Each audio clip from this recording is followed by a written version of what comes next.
Hello, good afternoon everybody. How are y'all doing? Hello, hello. Gam, hello. Avo.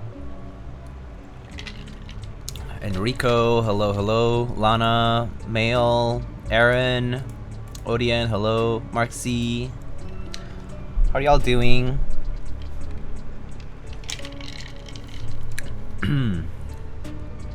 It is the week. Carrot juice? No, this is Thai iced tea. It's Thai iced tea. I make Thai iced tea at home. It's very easy, actually. Very, very easy to make.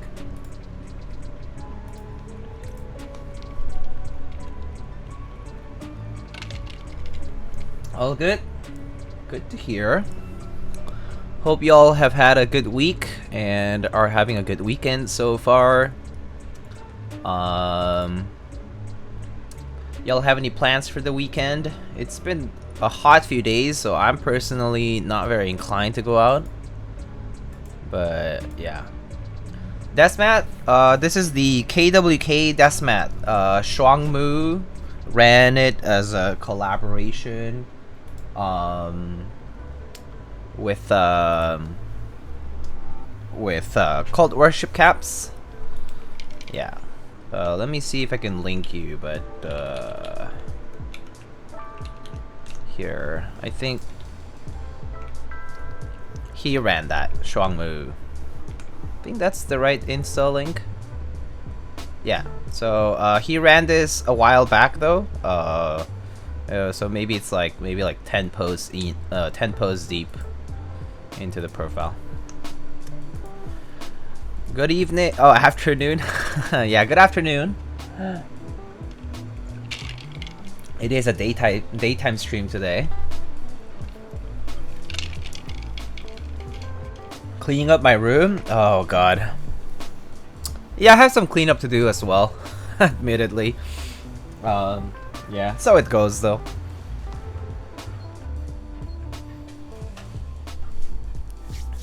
Keep finding bags of switches, like randomly, like in drawers and stuff. Atticus, what's up? Stoked for a daytime stream, gonna do keyword stuff alongside you? Sounds good. Sounds good to me.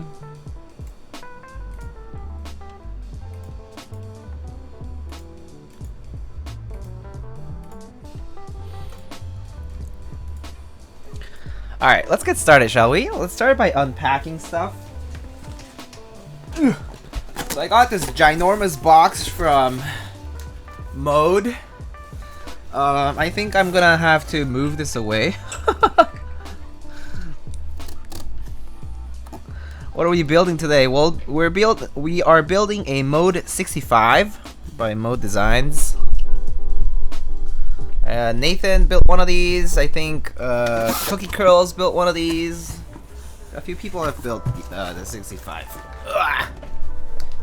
I think Alex built one. Oh, it's opposite. Oops.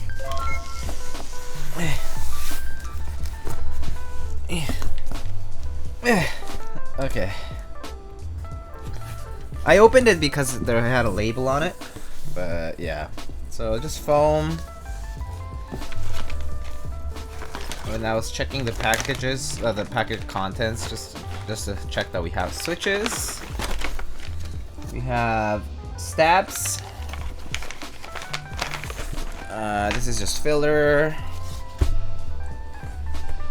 You have a carrying case. You have a carrying case for the keyboard. It seems like it's modeled after the shape of the keyboard. It's pretty nice.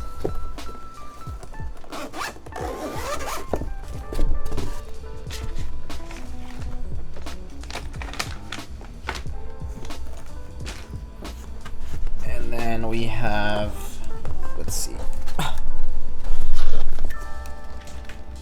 How many things do I need to take out? Just these. Alright. I think that should do it. Alright. It looks like the 80K is just small. Yeah. Similar. Alright, let's unpack these. Does Mode produce their own stabs? No, these are Durock stabs, I think, packed in their own packaging. Let's see. Yeah, so these are just Durock stabs in their own bag. Yeah. And then these are switches.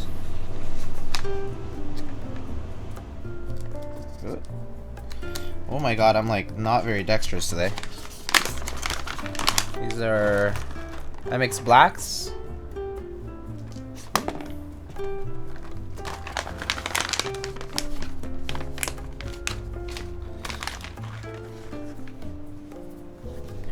Alright, so let's see. 65 bottom case. Okay.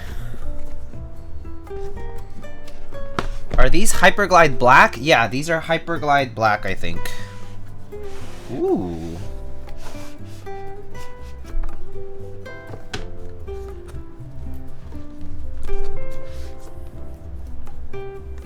So we have a brass bottom piece from Mode. Nice, all brass. Very nice. It comes in its own shrink packaging.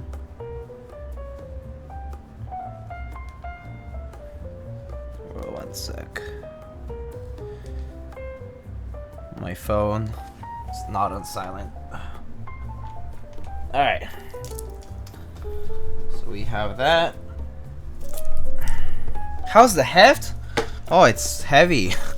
It's quite heavy. Thought that was my phone. Yeah, that was mine. My bad. Yeah, it's quite heavy. I can get the scale. I can get the scale in a bit. I'll get the scale in just a bit. How about that?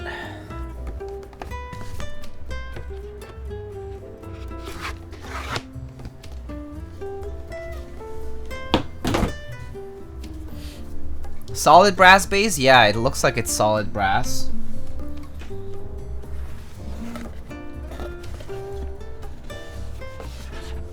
Okay. 65 mechanical keyboard, assembly guide, QR code, website. 65 components. Does it have... If it has 64 or 66 components and not 65 components, I'm gonna ask for a refund. Just kidding. Alright. Do you keep all the keyboards you build? No, I would say 95% of the keyboards I build are sent out to the people who own them. So people send them out to me, Pause Bros, to build. So I build it for them, and then I send it back out to them. Prototypes included. A lot of prototypes also get sent back to their respective owners, which normally is the designer themselves. So yeah. Caleb, hello. Alright, so we have a back piece of some sort.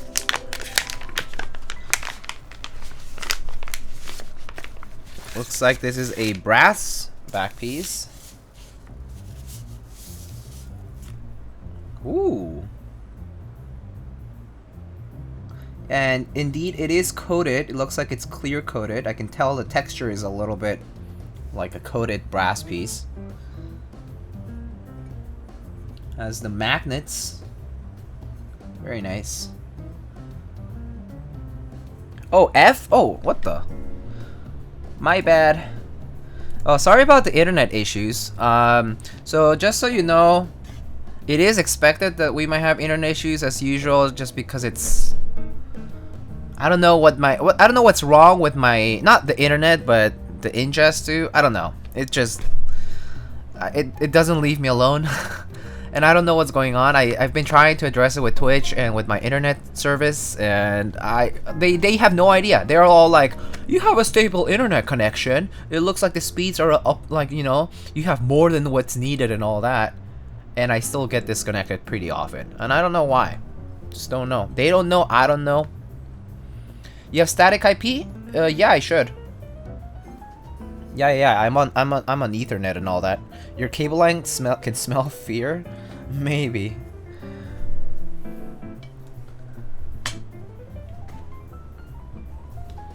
Faulty gateway, maybe? Yeah. I mean, honestly, I will have to say, Atticus, it is...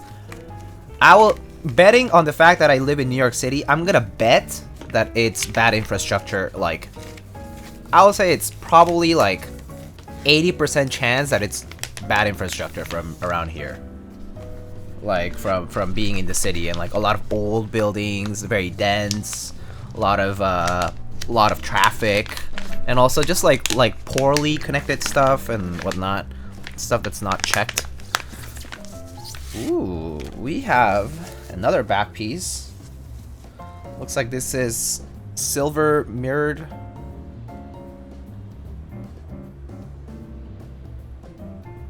Say hi to the camera.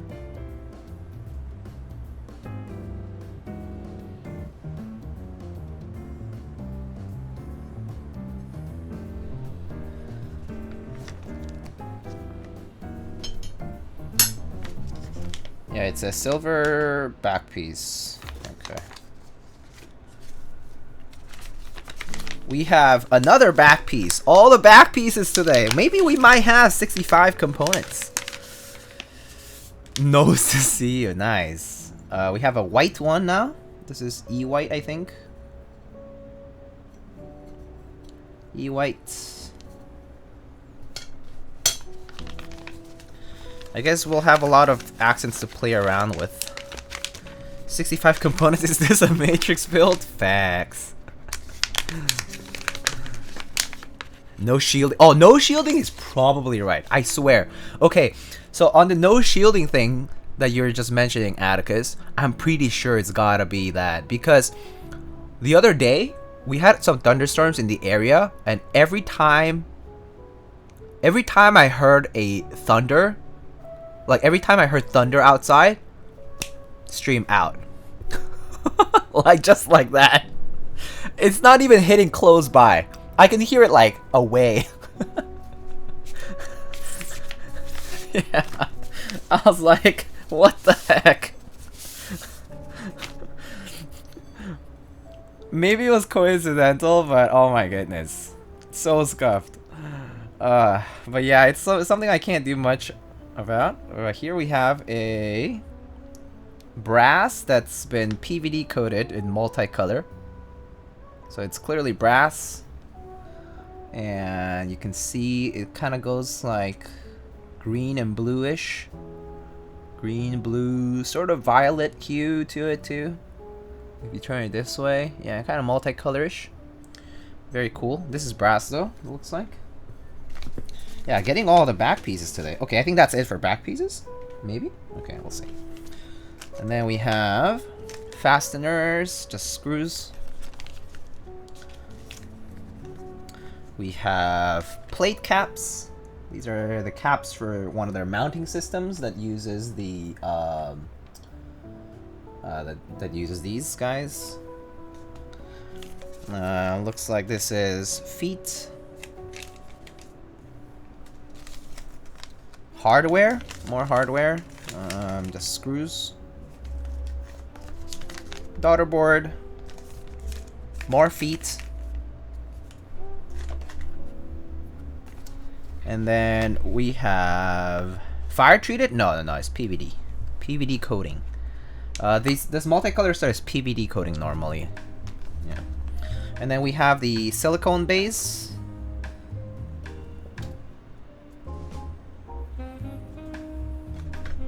So I'm actually going into this kind of blind, as in I don't exactly remember how like Nathan built it, so I'm gonna find out on some things. Okay, so I'm doing this as if I didn't know how to build this at all. So yeah, kind of going in completely blind today, so you might have to bear with me.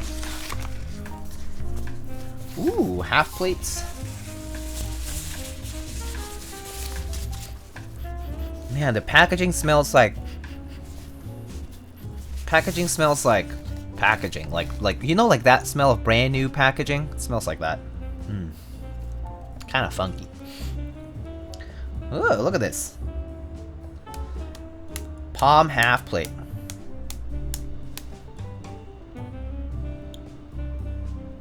Very flexible.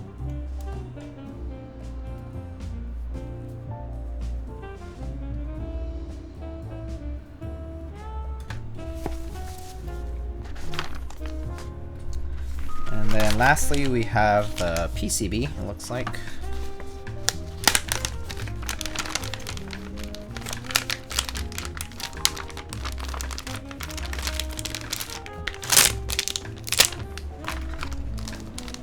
Alright, yeah, here's a PCB. I can open it up.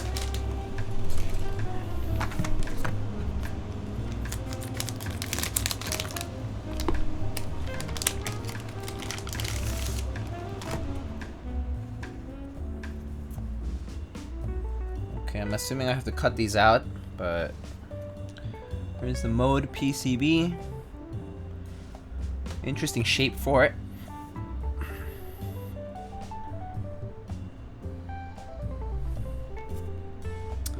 Cool.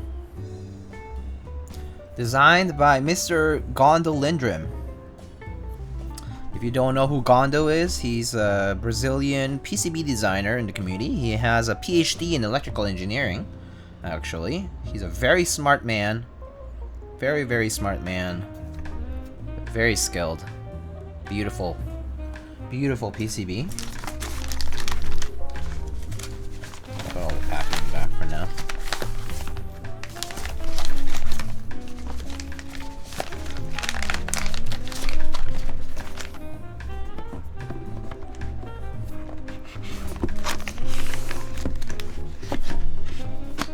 Nice flexi slots in the PCB. Yeah, indeed. Has the flex slot. Yeah. It looks like here's the top case. Ooh, what color did we get? Oh, look at this. It is a lilac piece. Lilac top case. Let's open it up.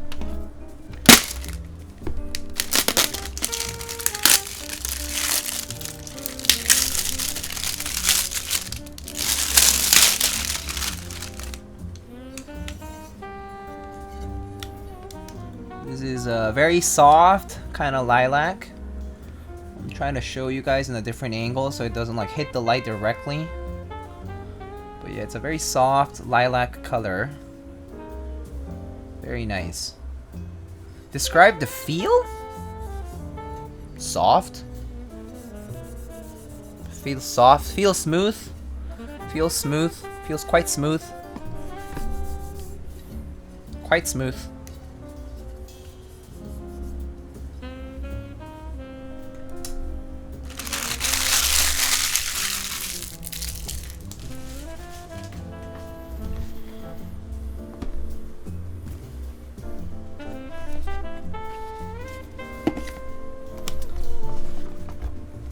And we have a bottom case, which maybe I assume is also lilac.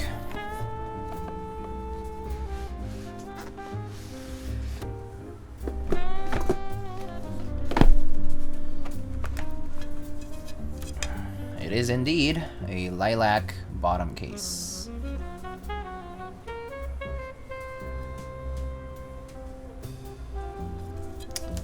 Alright, let's open this guy up too. This one just gotta be a little bit more careful. Gotta use my knife instead.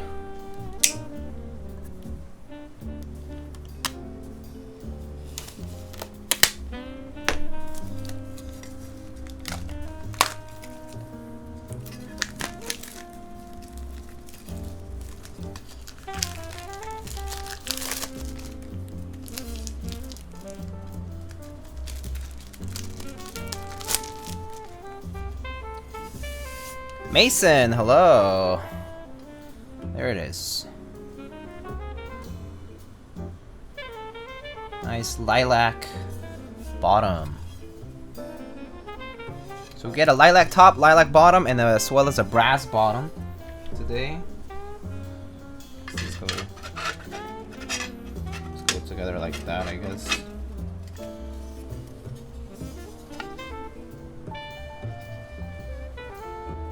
There's a slight mismatch in color, but oh, it's the back, so I guess it's fine. The top looks a little sort of like... There's a bit of like... Is it dirt? Wait, hold up. Let me wipe it up. Maybe it's a little bit of like... dirt or something. Oh, okay. Alright. Maybe it's from the packaging.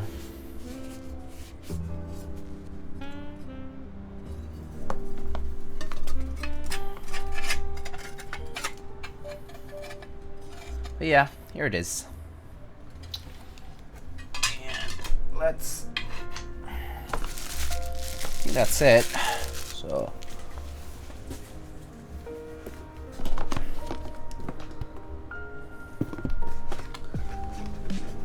Oh wait, happy Sunday. Oh, happy Saturday, my bad. Happy Saturday.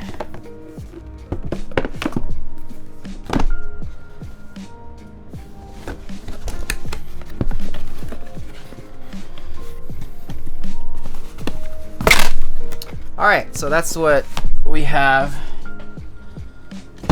for today. Alright. That's quite mismatched. I'm not sure, let me see. It looks like something's kind of like dirty. I don't know. I don't know how to describe it. Let me see if I can wipe it down. Let me get some isopropyl. 1 second.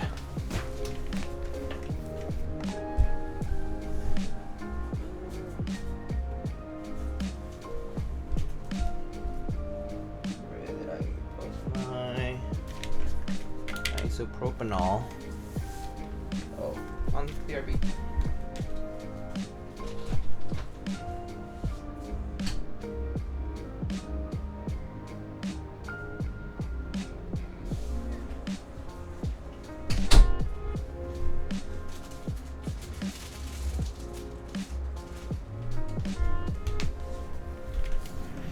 Yeah, it's kind of like dirty a little bit. It was in the packaging, but maybe it's from the factory, so let's see.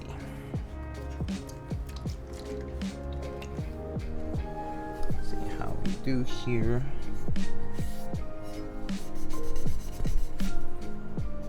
Yeah, there's like some sort of like dirt on it, so it just wipes out. Yeah, see? There's some sort of like dirt on it. I think it's from the factory. So I assume they got packaged right after they got made. I mean, right after they got anodized. So I'm assuming it's that.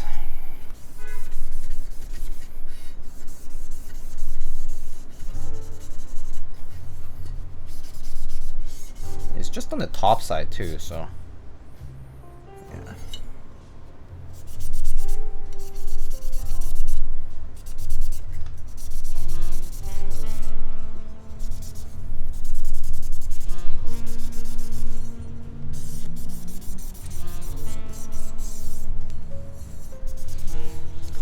Yeah, quite dirty. It's like some sort of like dirt from the package, or like not from the factory. So.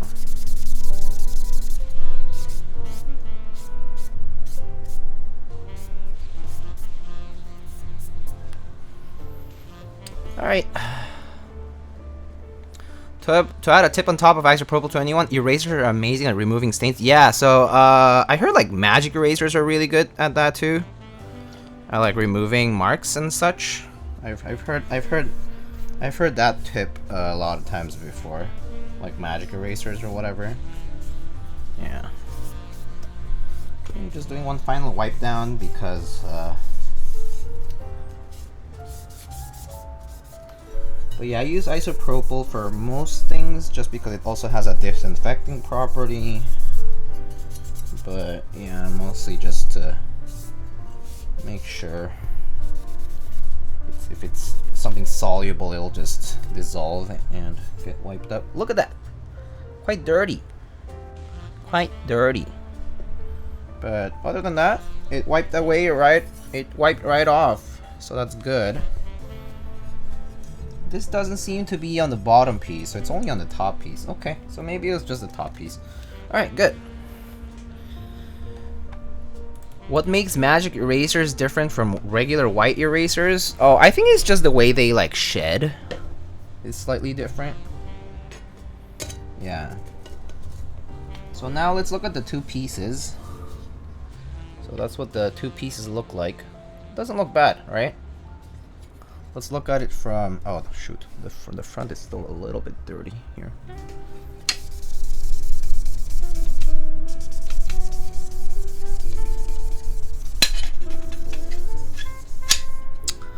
All right.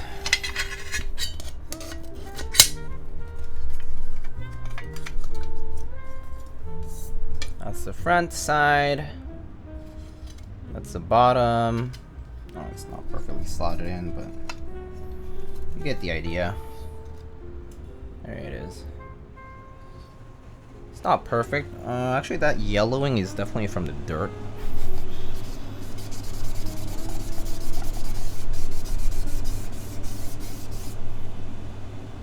Yeah. Alright. Yeah, I think that looks good now. Yeah, it definitely was like kind of like dirty, which is kind of weird. But anyway.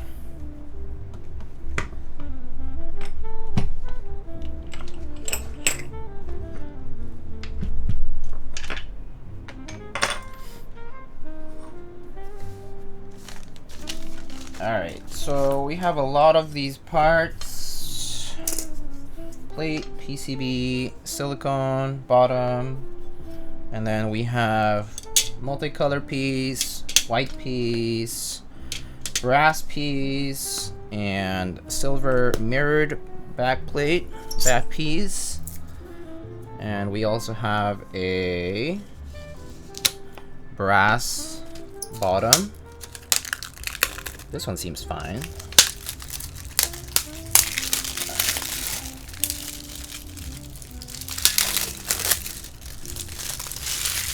A lot of plastic.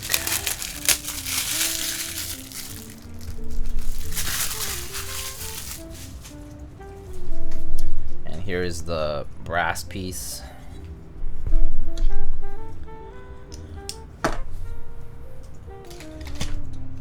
Alright, so I did say I was gonna bring the scale, so I'll bring the scale out.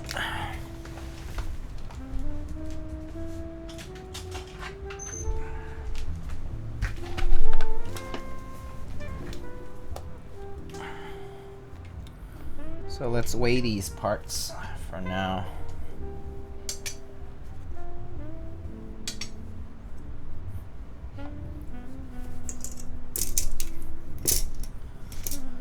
All right.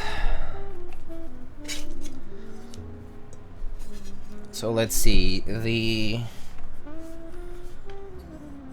All right, the top piece weighs just about 8 ounces, 7.5 ounces, which is only 200 grams, 216 grams. Then the aluminum bottom piece weighs 414 grams, which is 14.6 ounces.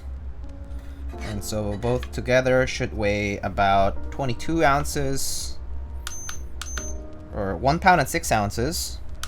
Which is equivalent to 630 grams. So the case is only right below 2 pounds, right? Like it's like 1.5 pounds, right? Yeah, so it's like 1.5 pounds-ish. It's not quite heavy, but let's say you included the PCB and the plate, and then you include like, you know, other parts. Like if you include the back plate. That's about 800, and it's about 800 grams. 800 grams with an aluminum backplate. With the silver backplate is gonna be like 940 grams, so that's like another 100 grams there. And then with the brass multicolor one is 850 grams. So actually this brass one, it's not heavy actually. It's not as heavy as the steel one. Actually, I think this is brass? This feels way lighter than this one. So is this aluminum? Hold on.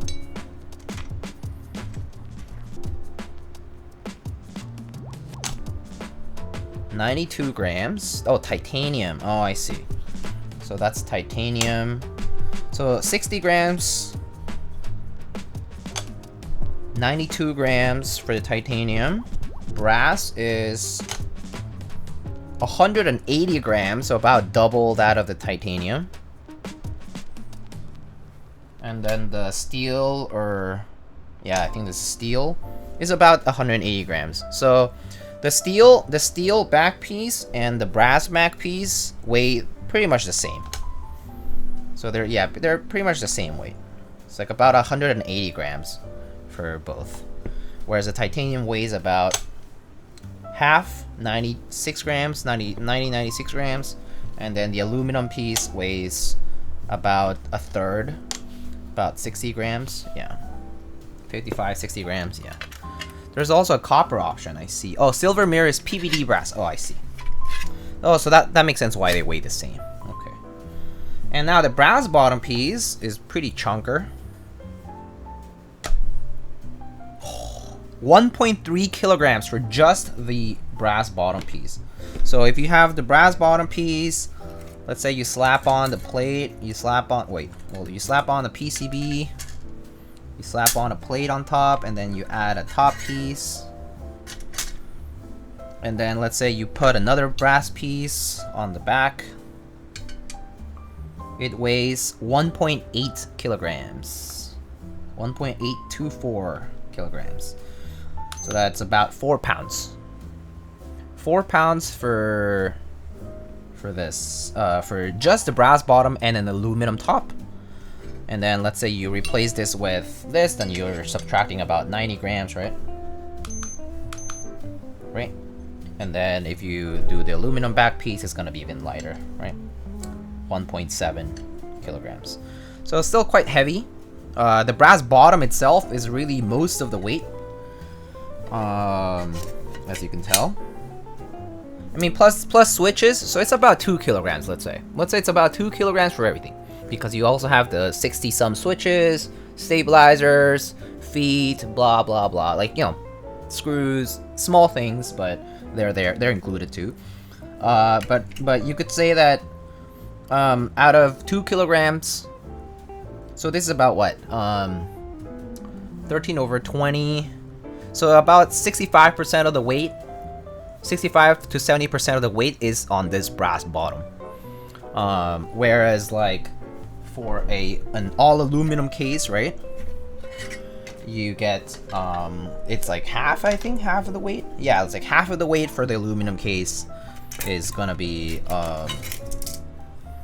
it's gonna be part of the. Yeah, it's like a little. Yeah, it's like a little over like half, above half. Yeah, for all aluminum.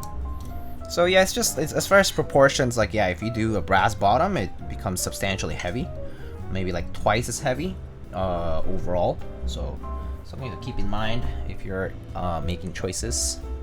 As far as like if you want weight or not, heft or not, that's up to you to choose. So let's yeah, so that's what we got today. Let's get started with the build itself.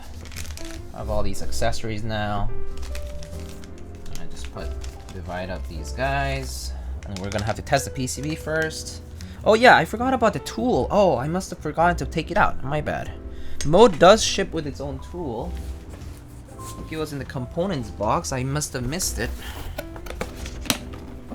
I did see that from the previous streams. I must have missed it here.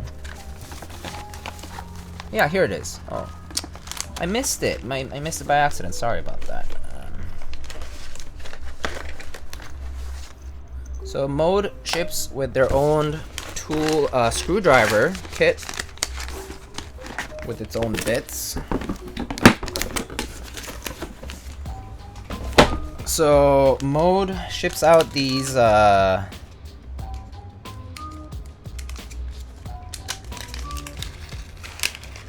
this thing.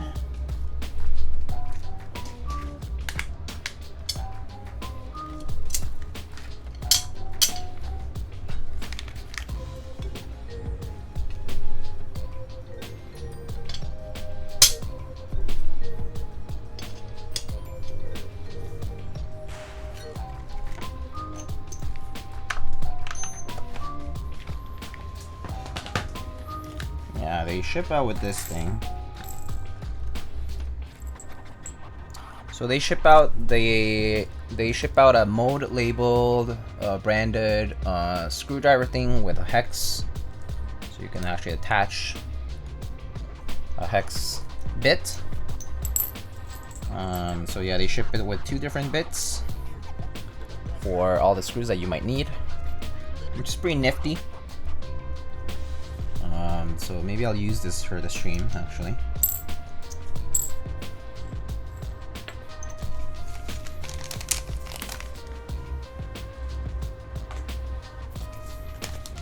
Plate caps, and then the fasteners for the base, which we don't need right now. What was the weights again? You mean... I don't... okay, hold up. It was 1.3 kilograms for the someone write it down. 1.3 kilograms for the brass bottom, 400 to 450 grams for the aluminum bottom, about 800 grams including like PCB plate and top for all aluminum. And then this was the titanium back piece was 90 grams. This was about 60 grams. This was about 180 grams. And this was also about 180 grams.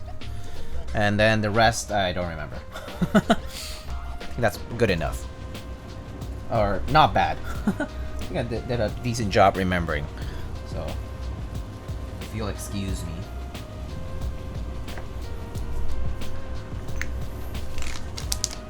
Let's first start by testing our PCB as usual.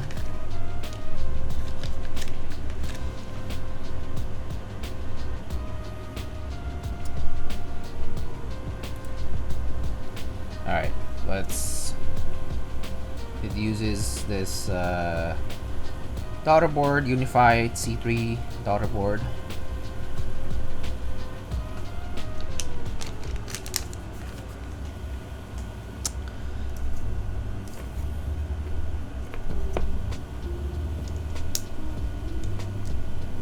JST connectors.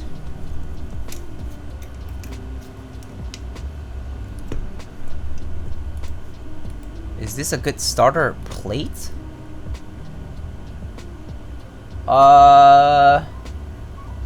That plate supports coaster stabilizers and cherry PCB stabilizers, but it has a fixed layout, so if you want that specific layout, I feel like there are better plates with more layout compatibility than that on like KBD fans and such, among other places.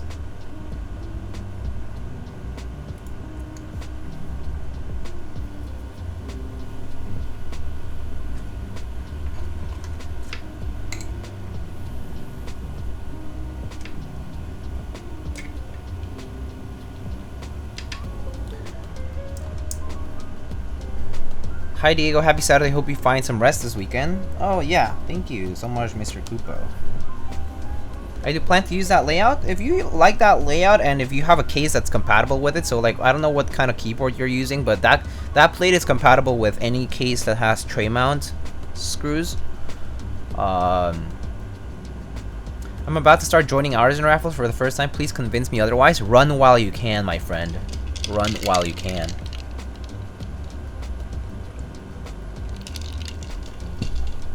I'll warn you now. Run while you can. Alright, waiting for VIA to open up. Looks like... Is this flashed on VIA at all? Or is it QMK right now? Let me see. Well, it does detect on switch hitter. It should be VIA flashed. Well, the PCB itself does work, but maybe I don't have a JSON file. Let me see.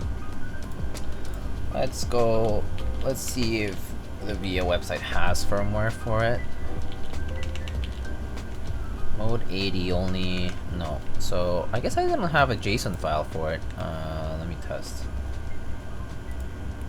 Lightning, what is a good O-ring mount that is not the OTD or Unicorn? Constellation's pretty nice. Bakaneko is cheap and nice.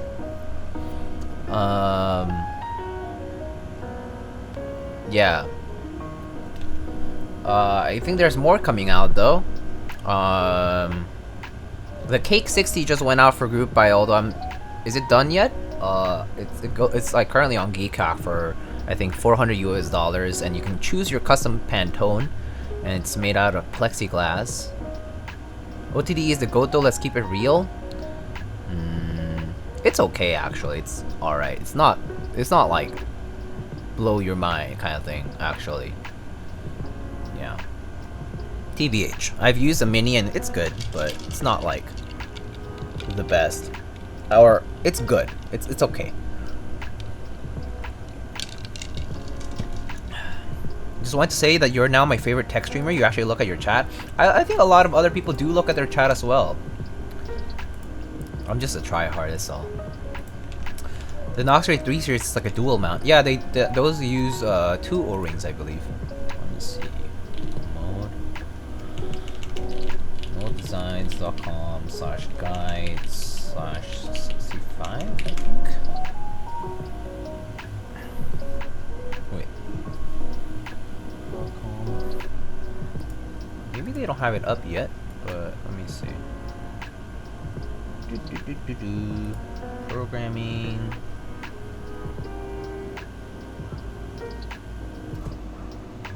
Okay, I guess I don't think they have their info for their 65 just yet, because it is too early for that. Okay, well, I'll just use QMK for it though. If not, I'm gonna check if it's on the QMK repo and I could flash it right now. But I don't need VIA, honestly. Like I don't need it right now, so.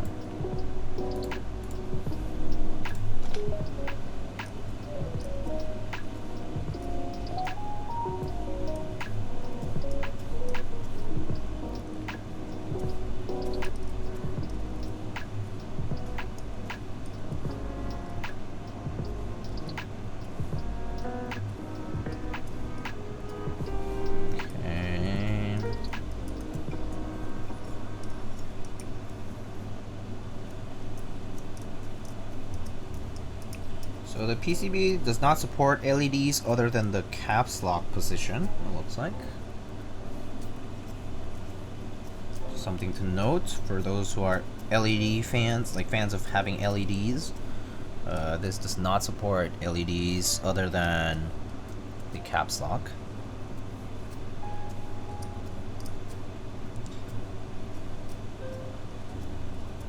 It supports 6.25 and 7U space bars. Supports ISO.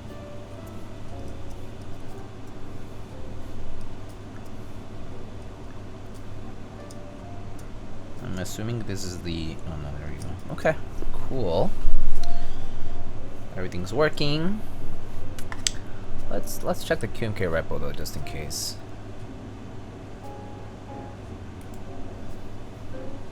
I have a feeling it's there.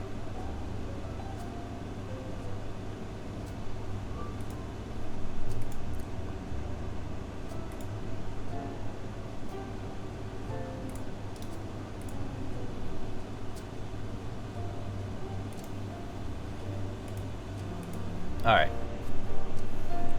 In the meantime, I know the PCB works, so I don't have to worry about it. You can always program it after the fact.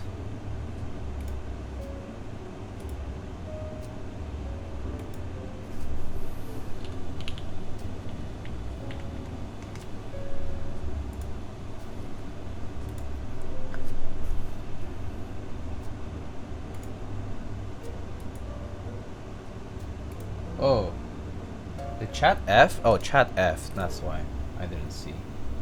Chat F'd, and I didn't even know because my chat didn't refresh for a little bit. Sorry about that. FML. Alright, sorry. What kind of PCB is that? Is it hot swap? No, it's solderable. Dodo, hello. I'm doing well. Thank you so much. How am I going to be a pro gamer with my LEDs? Just put LEDs on your like LED strips on the back of your desk. I have LED strip. I have RGB LED straps on the back. Chat F twice? Oh, FML. What was my first keyboard build? Ooh, my first ever keyboard build? Damn, I don't remember. My first customer build was a Duck Eagle V2 in black for a community member in the DC area when I was working there. That was my first customer build that I did. It was a Duck Eagle V2. My personal build might have been the Duck Octagon V1 or the Duck Blackbird. Either of those two, I think, was my first ever custom build, I think. Oh, I also did the KBD75 V1. When the very first shipment of KBD75s came out, I got that, I remember. Yeah, I think those were some of my first few keyboards. That was in 2017.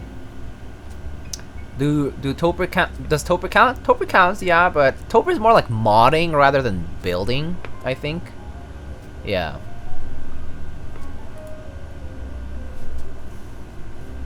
Yeah, I would say that Toper is more like modding than building. It's like OEM modding runs instead. All right, let's just check. Let's just check QMK though. LS QMK firmware. Keyboards mode 80. No.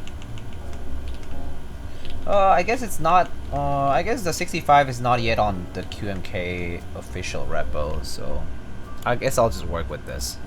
It's okay. All good. I can just use something else to program it. So.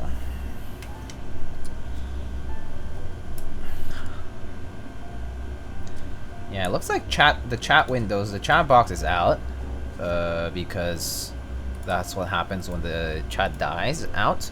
How do you feel about GMK clones? I personally am not a fan of clones. They are hurtful towards the people who make original work. It de-incentivizes them. Not to mention it. Yeah. Well, it depends. It depends on what you mean by clones as well. I think clones are bad when you're copying intellectual, like IP, intellectual property that's original. And specifically relating to like novelties is a lot what happens. Like if you like copying that kind of stuff is no good. Like it's like someone put work into it, and if you're copying that, I feel like you're hurting them by doing so.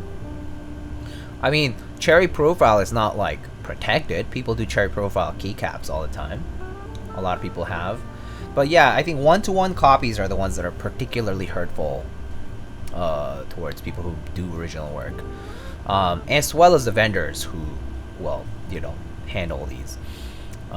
So it's very, it definitely does not stimulate a culture of creativity and productivity in the community by doing clones.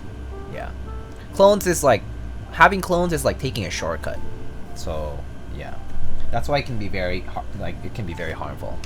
It's like, if people are gonna take shortcuts, why even bother putting in effort doing things that are original, right?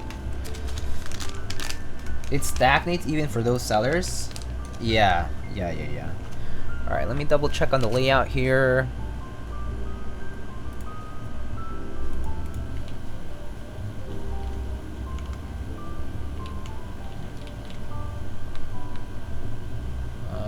Let's see.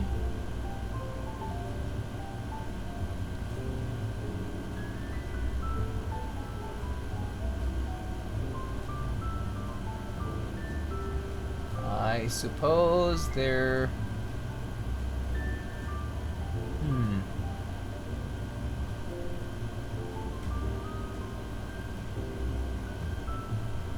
Okay, 7U layout. Okay, cool. 7U layout it is. How do you feel about HK Gaming? I'm not a fan, personally. I think what they do is pretty blatant. Pretty... I think the way they market themselves is not nice at all. Honestly, they don't... I don't really think they they really foster like a sense of like productive community-based design and such. Not to mention they've certainly had well-deserved reputation over being quite toxic, so yeah. So I think that's the most unfortunate part about HK Gaming, is that they're pretty toxic towards individuals as well. They're in the money-making business for sure. Yeah, absolutely. Like, if there's one thing you should agree with, is like, yeah, they're trying to make money for sure.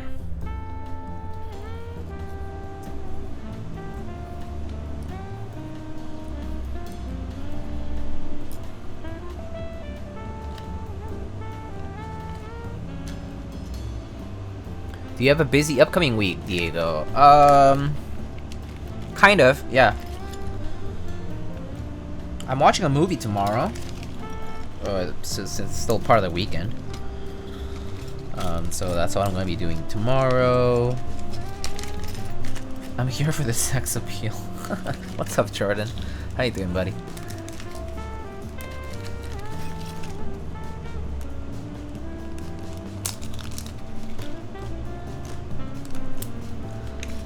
Which movie? Oh, I'm watching Free Guy, the new Ryan Reynolds movie. The one that's like based on like a game sort of thing. Like he's like an NPC. Randy Ronalds, yes. Yo, Jordan, you know what this is, right?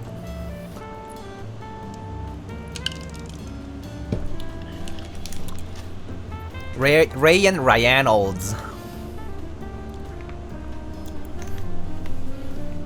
Alright. Stabs.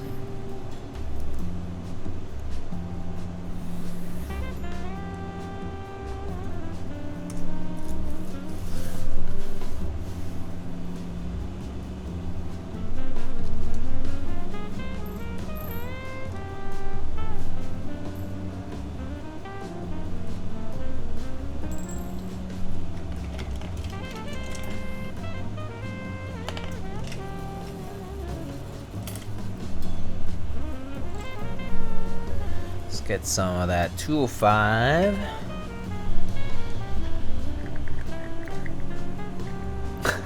That one might be a stretch, yeah. It was a nice try though, friendship.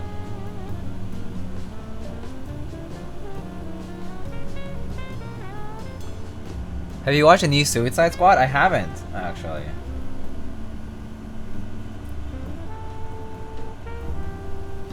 I love the background music. I feel like I'm in an Olive Garden. That's funny.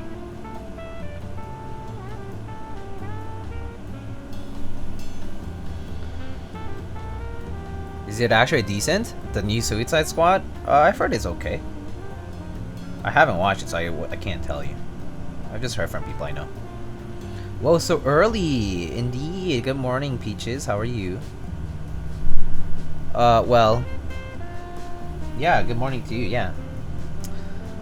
Celebrate K-pop? Oh, there was a channel that celebrates K-pop? That's a cool emote, actually. I like that emote. The finger heart emote.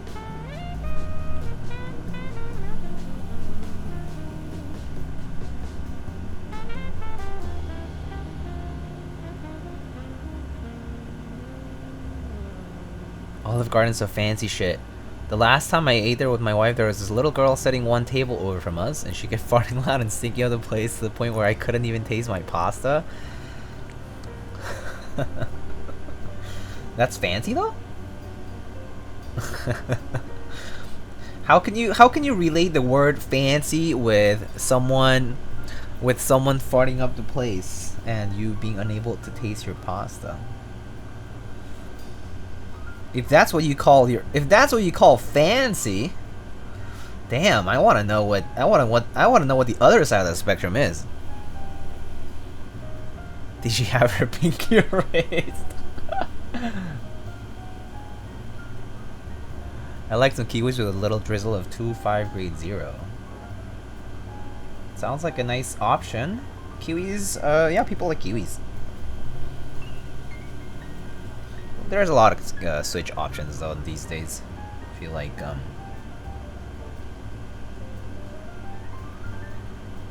other side of the spectrum is East LA taco truck and an empty parking lot at 2 a.m. Let's go. That's the best. Yo. 2 a.m. tacos slap. Yum. Only eat shaved kiwis. Gillette only. Suicide Squad is movie DC Cinematic Universe. Is the movie that DC Cinematic Universe deserves?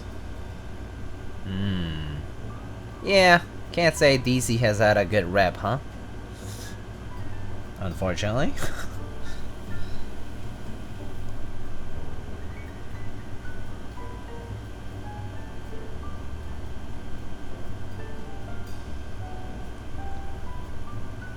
They slap at 2 a.m. but then they punish at 10 a.m. the following morning. Could be hot sauce. I've never had tacos punish me unless it's the hot sauce. Other than that though, I love tacos at night, personally. Then again, for me it's almost like a comfort food in the sense that like it doesn't really hit that hard for me. As far as like my stomach goes. Like I don't feel like it's bad for my stomach. But yeah. Something about beer and hot sauce actually makes magma. Yeah, I guess if you're combining those two, yeah, for sure. Isn't Watchmen also DC? Yeah, right? The good news? My wife can now be deterred from Olive Garden when I remind her about the fart pasta. So you're trying to say that you don't want to go to Olive Garden anyway. You're just trying to deter your wife from going to Olive Garden. Never. Okay. Hate it? Okay. And that wasn't very clear, I think. No, it was very clear. You clearly don't like Olive Garden. Yo, Bouncy! Chillups, what's up? How are you doing? What's cooking? Olive Garden is literally overpriced microwave lunch meals? Yeah, it's not too good. Yeah, it's not good. It's just not too good. There's much better for the money for sure. Yeah. You know what place I used to like going to when I was like younger and I would visit? I like going to Soup Plantation. Do you guys know Soup Plantation? When they first opened, it was pretty bomb.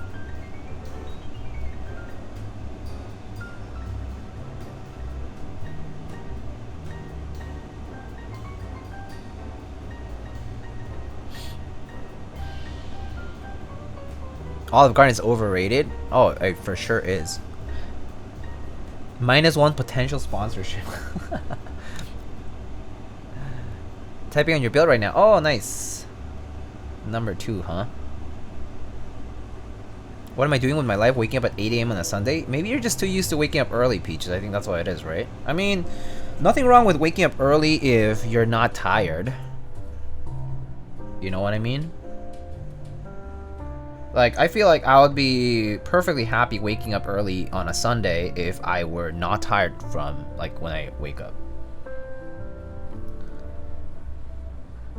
But the problem is, I have a very fucked up sleep schedule. I slept... So, I have some news. The news is that Diablo 2 Resurrected Early Access Beta opened up this past week. And... I was playing until 5 a.m. yesterday.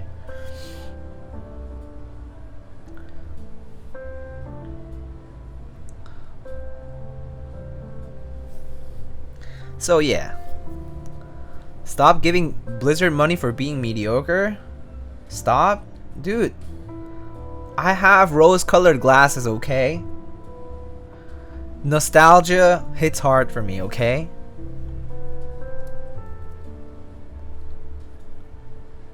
There are so many spelling mistakes on my Sam. I'm sorry, I understood. I can't join your Discord because of the phone number thing. I have an old account with the number, but I logged out of it. Oh, you can't do if it's 2FA, can't you recover your accounts?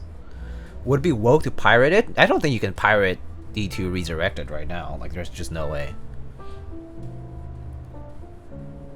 Diego is a target audience? Oh, absolutely. I am totally the target audience for a D2 remaster. Oh yeah. Oh yeah.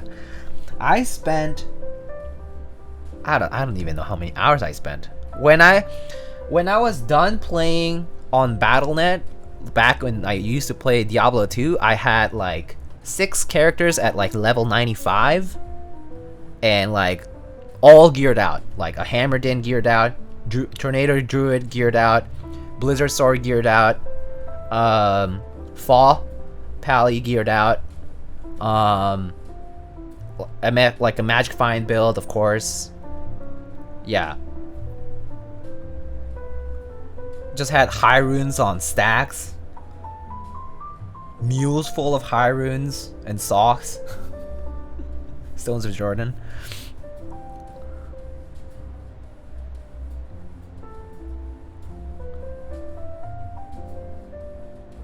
Beat Blizzard, make World of Warcraft the second time that everyone eats that shit up like it never happened. Yeah. Yeah, it's true. They know what they're doing with their audience for sure. Nostalgia is a thing, man. I mean, Nintendo does that too, let's be honest. Nintendo does that too. A lot of people, a lot of companies do it. A lot of gaming developers do this shit. But D2 Remaster was something that should have come a long time ago, but it didn't. And at least it's happening now. So I personally can't stop myself from trying this out. It's essential. It's actually the game I was looking the most forward to all of this year. As well as Diablo 4, but again, I'm a huge fan of ARPGs, right? Like I'm a hack and slash ARPG kind of guy, not necessarily like an MMO or like MOBAs. Nope, not for me. FPS, okay, but I'm not good enough at them to like warrant liking them as much. I enjoy playing them, but people that I know are so competitive about them that in the end, I kind of lose the taste for it. It's like I want to play, but I kind of suck. So it's like they don't enjoy playing with me, I don't enjoy playing with them, kind of thing. So I think Diablo 2 Resurrect beta. Yeah, that's what I said. I was playing the beta yesterday until like 5 a.m. because it's out. Yeah, already finished the like part of the content, so I already went all the way to Act 2 and all that shit. It's very fun though. I have to say the remastered graphics look fantastic. The cinematics, whoo! Right there in the feels. Right there in the feels. Can you just join your server? Oh, nice. Pog. Welcome, Exo Technology. But that said, yeah. Diablo 2, my friends. When the actual game launches, hopefully it'll be okay. Have you tried the cow switches? No, I haven't. They must be new, but if they're not new and I haven't tried them, then oh well. There's a lot of switches I haven't tried, to be honest with you. I can't try every single switch as soon as they're out. Especially like with builds coming in, I just don't have the time to like lube all these switches. I made it, just got home. Poggers, where were you, Eric? Have you used hippos? I actually have a build with hippos coming up. I haven't yet, but I do have a build in the pipeline with hippos. They're my favorite. Oh, that's good to know. I'm excited to try them for sure. It's like smoother Gateron switches. Sounds pretty promising to me. Yo, Eric, thanks for the 4 months, dude.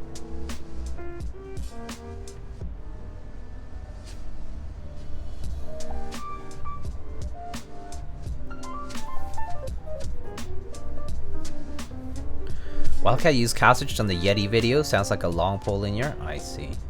Long pole linears are like pretty big right now, huh? A lot of people doing them. It's a new linear switch meta. Long pole linears.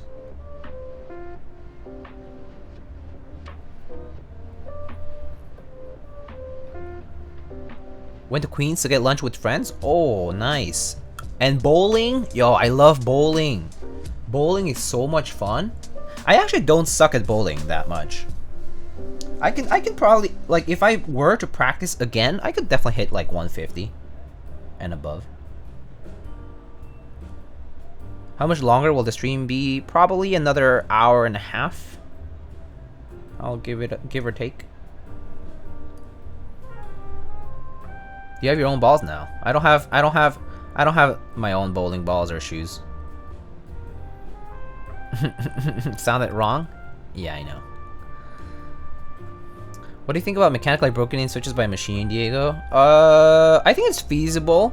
Seems a little impractical, but if you have the rig for it, good for you.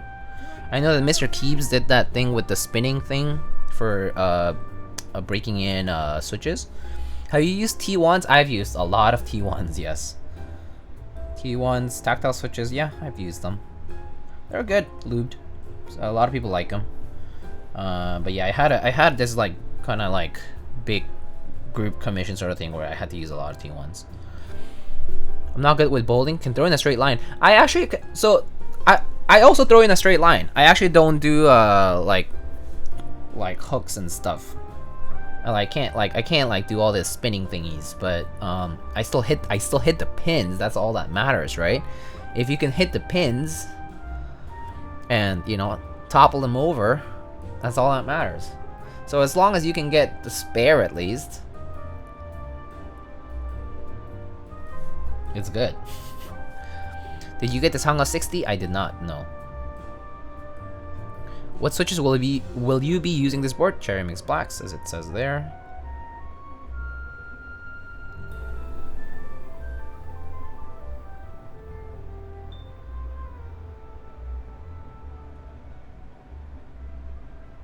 The spin just helps to improve consistency hitting that sweet spot. Yeah, I throw pretty decent straight shots though. Just enough to topple them over. That's all that matters though. Who cares how fast or how strong you're throwing if you can hit it accurately, right? Because I do understand that lanes can be like greased in a differently every time, but yeah, get the hang of it. And then hitting the pins, all that matters. Pretty good with billiards. Oh, really? I'm actually not too good at pool billiards. I'm okay, like having fun, but not good enough to like say like, oh, I could challenge someone playing. Not confident like that, but it's fun. Yeet it down the lane and pray. Let's go. Yeet yeet. I think I'm going to try out these broken in browns. Actually 320,000 times seems promising. I can't say I have tried any of these mechanically broken in switches myself. My mechanically broken in switches is when I put the switches in on a switch tester loop station kind of thing. Flip it upside down, put a towel on top, put like a piece of foam or a towel on top and the bottom, and then step on it like it's like a foot pedal, like drumming. Step on it like it's like a foot pedal. That's my mechanically broken in switch right there. Do that for like a day or two while doing other stuff.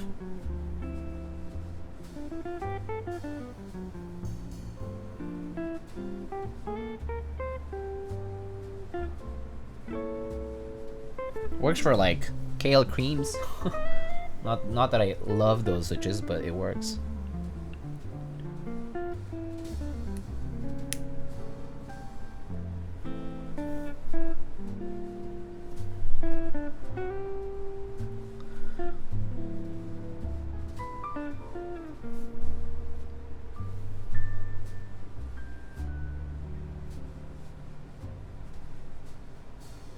can get a cheap massage gun and do this, do the stepping. That's true. That is true. I could. That is true. You know, I've kind of always wanted those back massage, wireless back massage thingies, the ones that you can like wear on your shoulders and like it like massage your back. Those are nice. I want one of those one day. The guy doing it with his machine says doing it like that has a good chance for hurting the leaf when people do it with feet. I assume that's what he means if the thing that you're pressing is being pressed at an off angle, like not at an off axis angle probably. I'm assuming that's why it could hurt the leaf or whatever. Yeah. Yeah, no, I get it. I have like a square like lube station sort of thing that's not too large, so like every time I step on it, it's like presses everything at the same time rather than like part of it. Backpack massager? Yeah.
Your remote is pretty similar to Apiary's except she got copper parts. Oh, I see.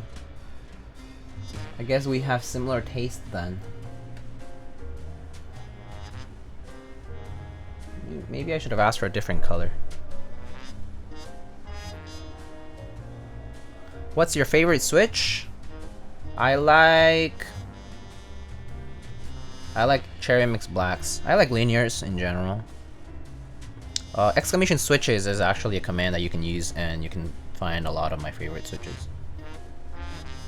They're all pretty standard, commonplace in the community though. Alpacas, Gateron ink, MX blacks, MX browns, MX clears. Yeah. Oh, here we go again.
We back? Alright. Nice. Oh boy. So I've been wondering one thing, guys. Any advice how to make money as a teen? As a teenager, I worked I mowed lawns. I did chores for people, for adults, and got pocket change for that.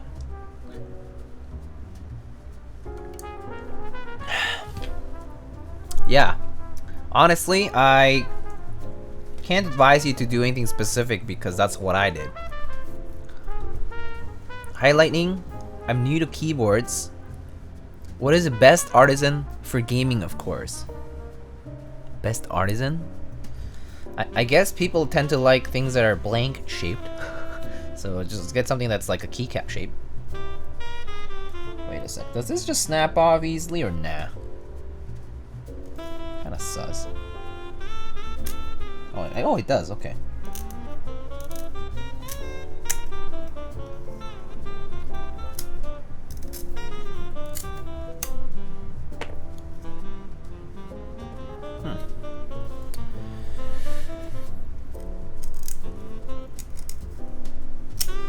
I work in the supermarket throughout my high school. Yeah, I worked with my parents too. I like helped them out and stuff. Yeah, I did things like that. Oh, when I was in middle school, I was really into Yu-Gi-Oh! Trading card game.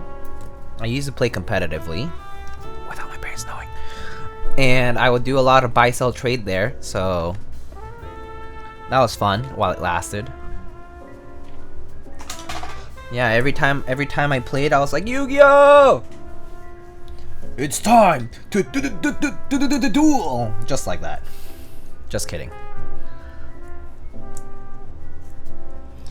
And then I would be like, get your game on! Just kidding. I did not do that. I did not do any of that. Did you have a dual disc though? I did actually. I actually did have a dual disc.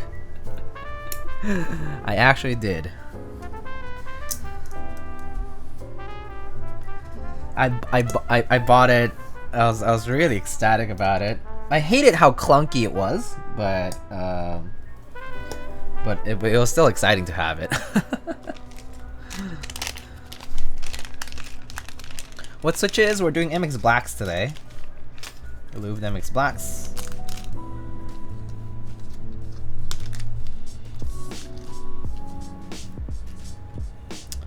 Where is the tool here?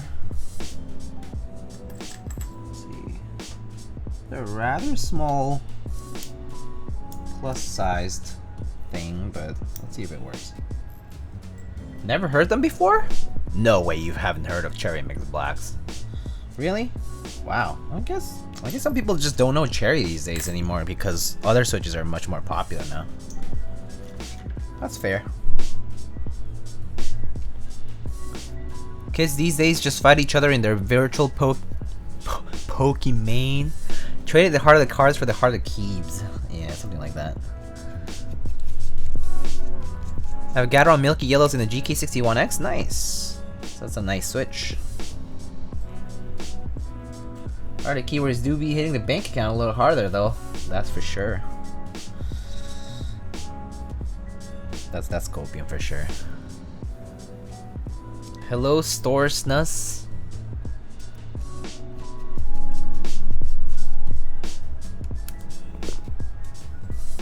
Do you like Bobas? I'm thinking of getting them. Yeah, Boba switches are pretty nice. A lot of people recommend them. I would recommend them too. I think they're pretty nice. It's nice and snappy. If you're into tactile switches, they're pretty nice.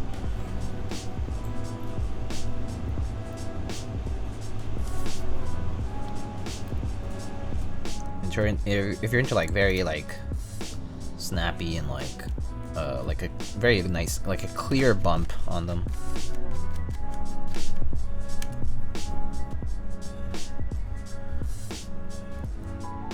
We need more black bobas. You know what I want? I want a black milk tea with boba right now.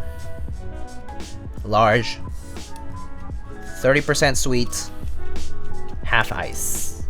Please. That's what I want right now.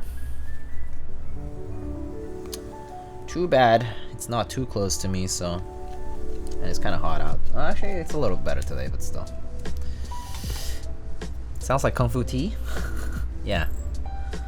Pretty much. I mean, well, most boba places have the ability to customize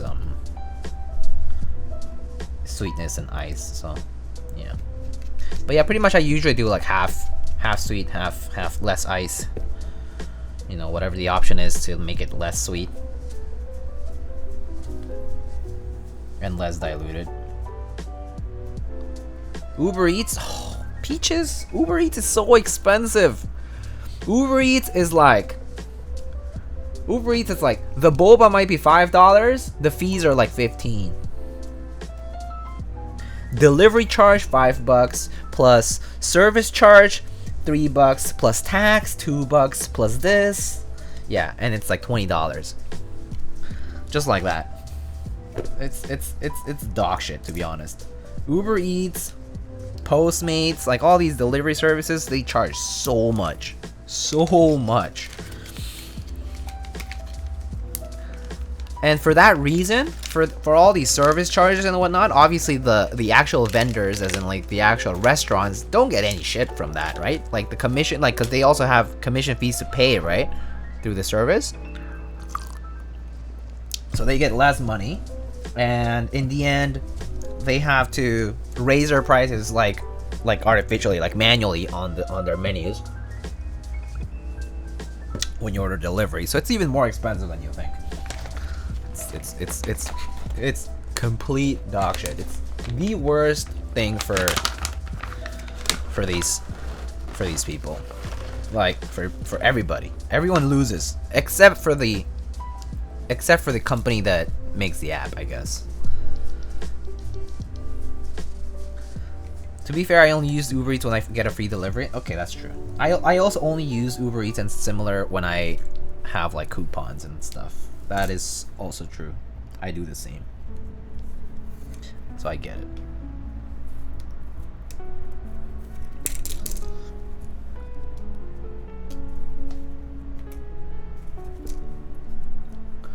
Where's the best place to buy bobas? I actually don't know what the best place would be. I know a few places might sell them.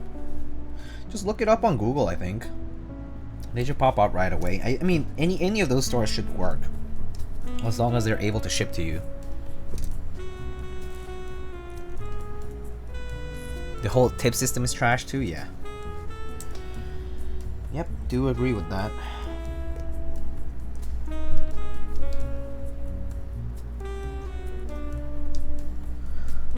Check Gazzy's website.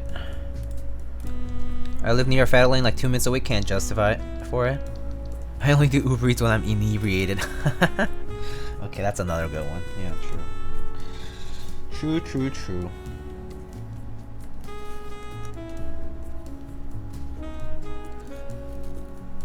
Okay, so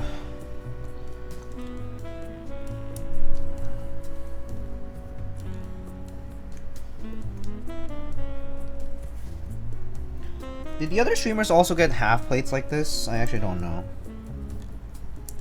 Didn't pay close attention to know.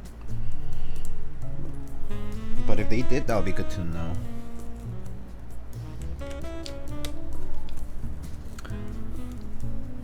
Fatty Lane sounds good. What do they sell? Yeah, I have no idea what it is either. It sounds good though. It sounds like very greasy sandwiches or something. You know? I don't know what it is. Exactly. Alex Odo's also the half palm. Gaz did a half plate too, but I forget which one.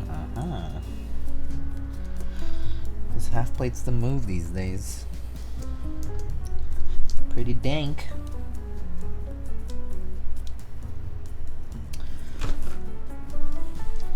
Alrighty, let's test this out, I guess. Teja did half alu. Oh, so I guess everybody did half plate this time around. Cool. Very cool. So this keyboard has I think 3 different ways to build it. There is top mount. There is isolated. It was like isolated top mount, and then there's like stack mount, right? Yeah. So the top mount is attached the screws to the top piece, right? Isolated top mount is like you put the these plate caps, these silicone plate caps, and then you screw you isolate the screw.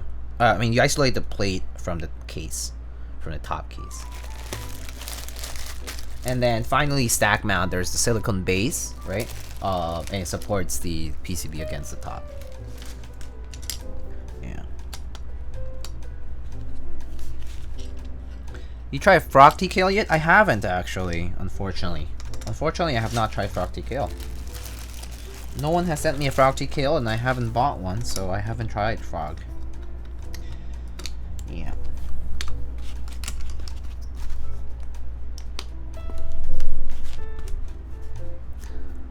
Oh, happy Saturday, Obscure. How are you? Good to see you. Excuse me if the stream experience is a little suboptimal with the chat or stream drops, because it happens every so often. Don't want to jinx it though, but it just does. Just a word of warning.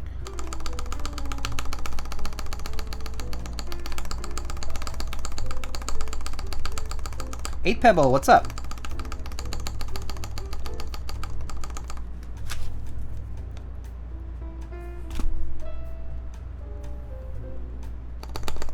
Okay, that sounds fine.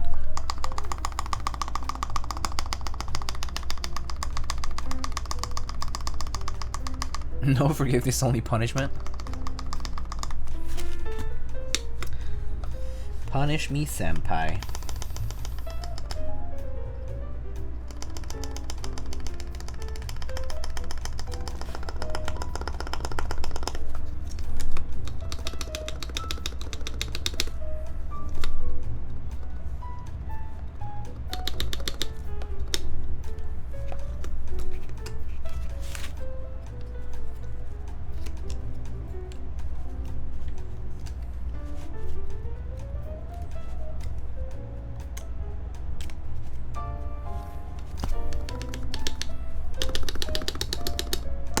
Nope. Shoot. Didn't mean to do that.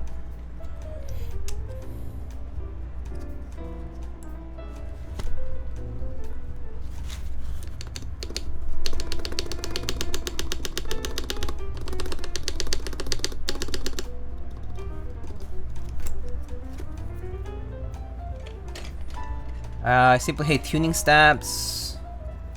I punished Spectrum by upgrading to 400 megabits per second today. Oh, I have 400 megabits per second too.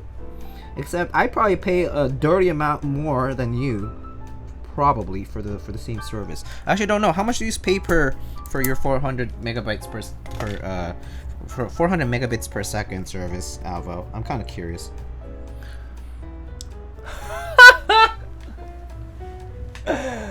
No. 65 per month? Are you fucking kidding me?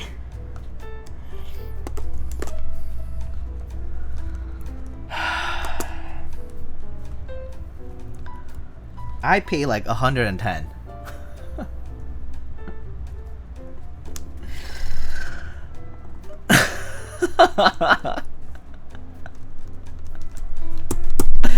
I hate it. I hate this ISP shit. It's so awful. It's awful. Like, my building doesn't even get a second one. What a scam. What a damn scam. God awful. Simply hate tuning stabs though. Would rather lube and film 100 switches than do stabs. I'm so trash at it. Once you get used to it, actually stabs are not too bad. I actually do think that lubing switches can be quite tedious is what I should say. I think tedious is the best word for it. It's just tedious and time consuming. So I think in that sense I don't like lubing switches. But since I normally lube switches while I'm doing other things, like normally what I'm doing while lubing switches, I'm like watching TV or watching anime or something like that, like watching a movie or something. So it's not as bad, but still, it's just very, very time consuming. Gotta get that Starlink and point it out your window. Yeah, feels bad, man. I forget which one was 1.5U here.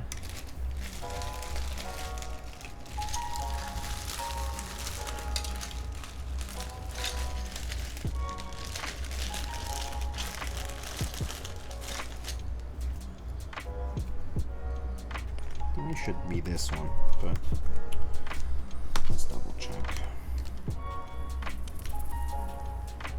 Yep.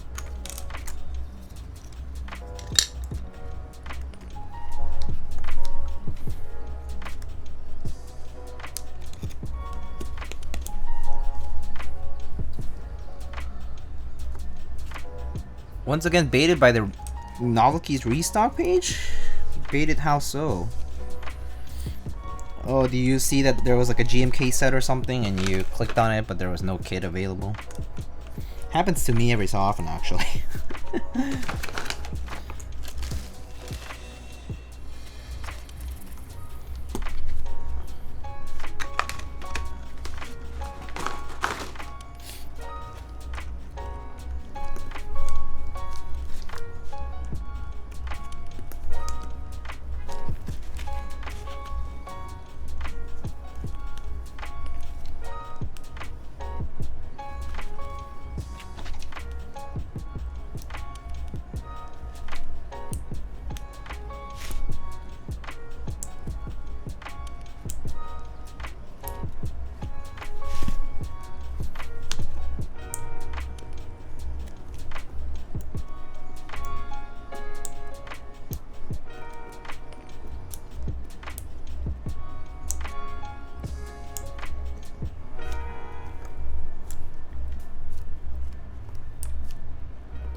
It would say inventory updated on X day, but Cherry Switch is still out of stock. Oh, I see. Maybe they just didn't get it yet, yeah. Also, it's so... well, I don't know whether they're always, like, active on weekends as well, so... Or at least on their management side. I don't know how active they are, so... I'm sure they work on weekends too, but still, I don't know how efficiently and whatnot.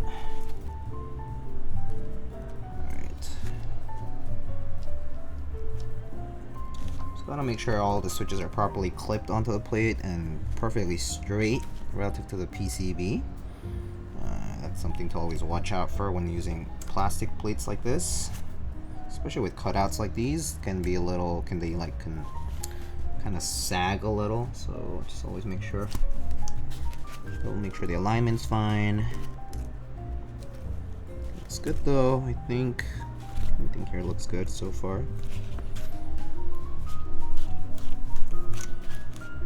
Yep, okay, looks good. There's a ton of cherry benders anyway. True. If you ask them the batch date and you know somebody got smooth switches from a certain batch, that's always nice.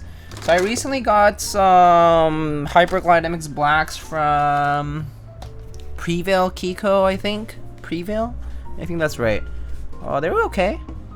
I got those for the Equinox, actually, for the new typing sound video that I uploaded on YouTube, for the Equinox XL. That's the one I used some Hyperglides from there, and they're pretty okay. Yeah.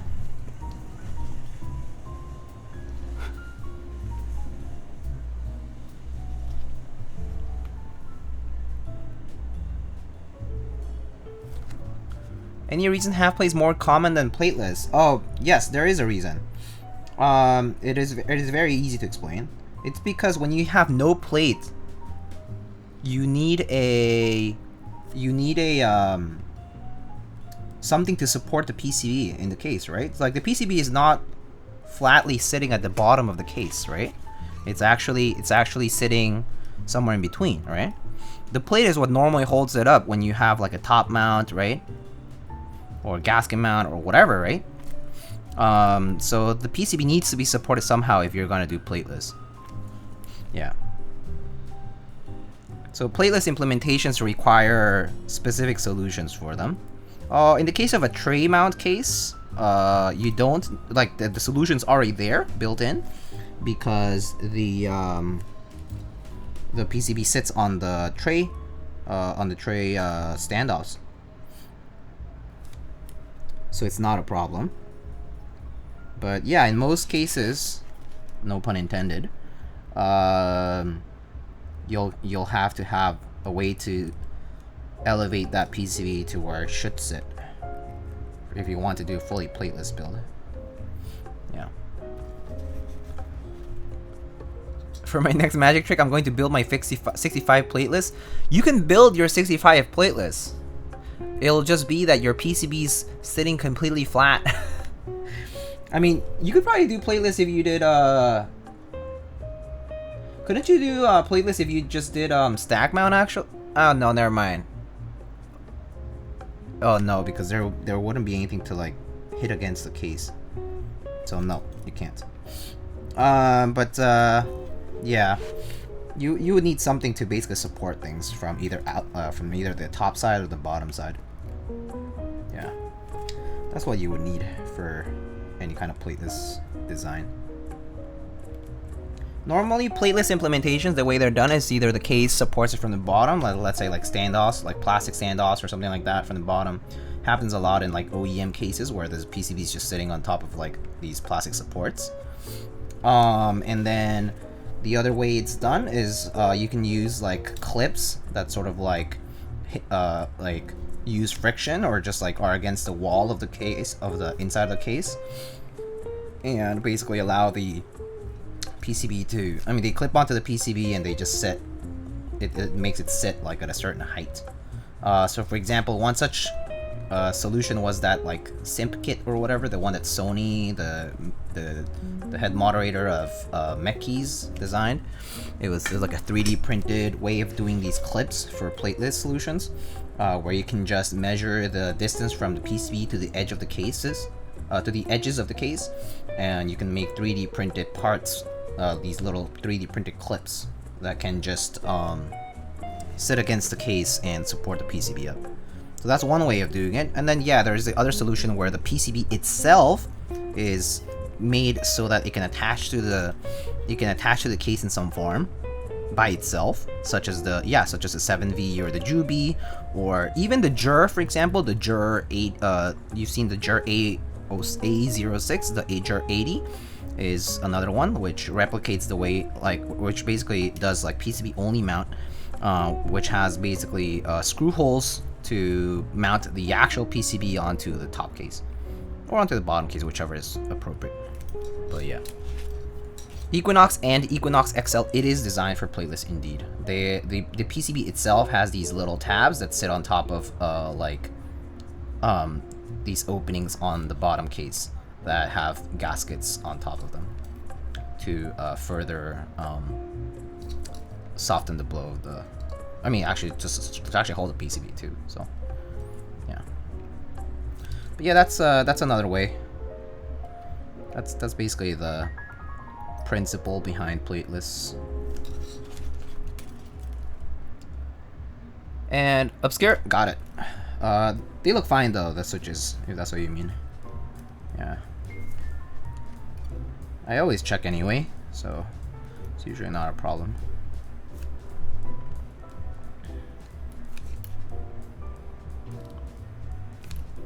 We're just gonna do the plate part first, the half plate part first, and then we'll do the rest of the switches in later.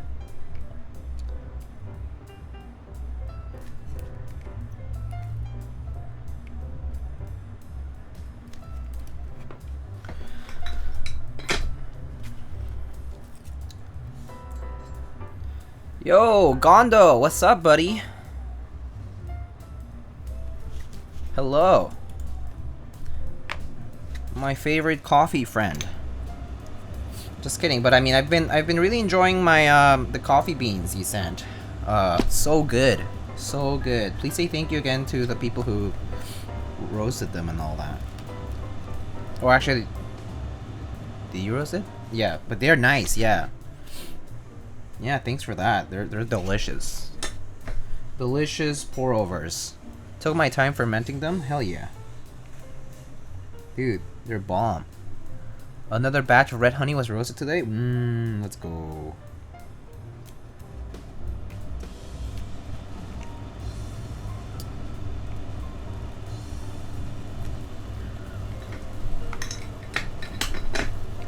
Monoke Singa Neko is so cute. It's very cute for sure.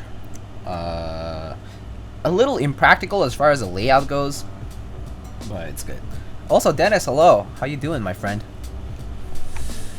The SendV is the ideal implementation of PCB that allows playlist IMO. Yeah, I think it's such a smart way of doing that for sure. Like the tabs. Yeah, I agree. Delicious pour over coffee. I love pour overs. I actually like pour overs more than I like other ways of brewing coffee. I think it's probably my favorite way of brewing coffee.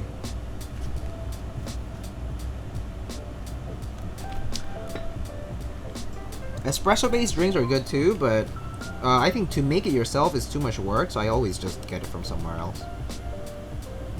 Yeah. Don't have that fancy gear for espressos.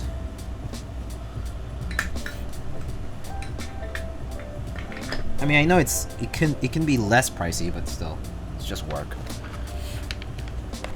Nothing beats the flavor explosion of a nice dialed-in espresso. Okay, admittedly, I do love the flavor explosion from a nicely dialed-in espresso.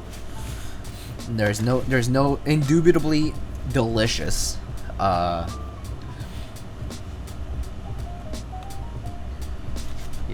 if you're going for extra flavor, for sure.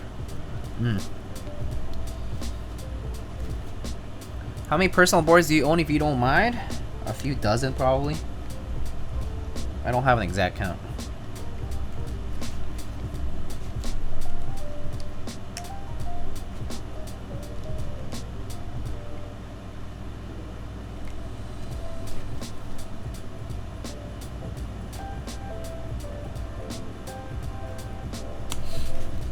Doc said the healthy dose of coffee is 6 shots, so I take 3 espresso and 3 pour-overs. A balanced diet, they say. That very PCB you were soldering was designed under a coffee frenzy? I see. Oh, Mr. Gondo, I have a question. Does this have a via bin or hex file and a JSON file, or if it's already via Flash, is there a JSON file for it that I didn't get? I mean, it has QMK on it, I think. Pretty sure. But, I mean, it's working fine. I tested it. I'm just wondering if there's a file for it. Because I can just do it now. I can do it later. It doesn't really matter. It's functional. So. Don't know the state in which Obscure sent, but there should be a via JSON file. Okay, Obscure, if you're around. If you do have a JSON file, please do send it to me. But if not, it's okay, because I don't mind not having it.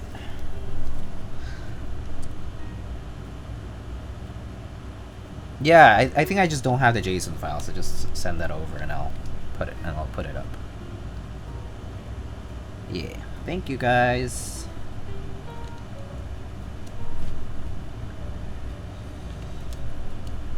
Don't forget you have to manually open the JSON file and I know. I figured.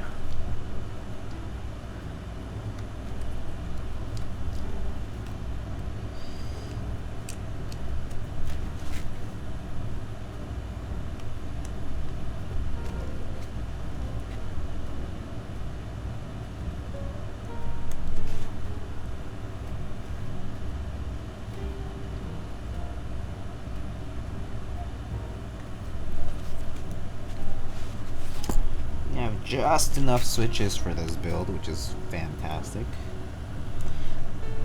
Excuse me. Even if I didn't, though, I do have extra MX Blacks that are 205 lube and all that. Would have been fine. Alright, there we go.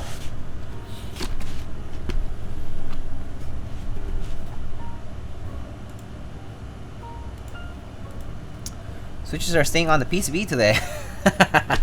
Yeah, we don't have to do that extra flip method. I'm actually gonna skip sponsors other than to say that if you do exclamation sponsors, you can get all of the affiliate links to access the different stores that sponsor this channel. And more importantly, I do want to announce a few things. 2 announcements. Number 1 is that GMK Slasher is currently live on Project Keyboard. It's a very cool set designed by Mr. Dale Snail from Keycaps. And has some has some pretty cool colors. It's like a gray and it's basically like gray and red, but very cool set, IMO. But yeah, currently live on Project Keyboard, so check that out. Of course, there are going to be other proxies for them for each region, but the one that corresponds to North America is Project Keyboard. Aside from that, let me see. Other announcements. Yes, I have other announcements. There is the Equinox XL by Mr. Poner from Ion Keyboards and AIO3, popular designer of the Vega, Polaris, Meridian, among others. The Equinox XL is coming out on Canon Keys tomorrow, Monday, August 15th. More details in the Keycaps thread. Just search Equinox XL Keycaps and you'll be directed to the Keycaps thread where all the details are posted. And of course, if you are in the Canon Keys... Oh, tomorrow is Sunday, my bad. See, I'm getting confused now. Y'all, I blame Peaches for this.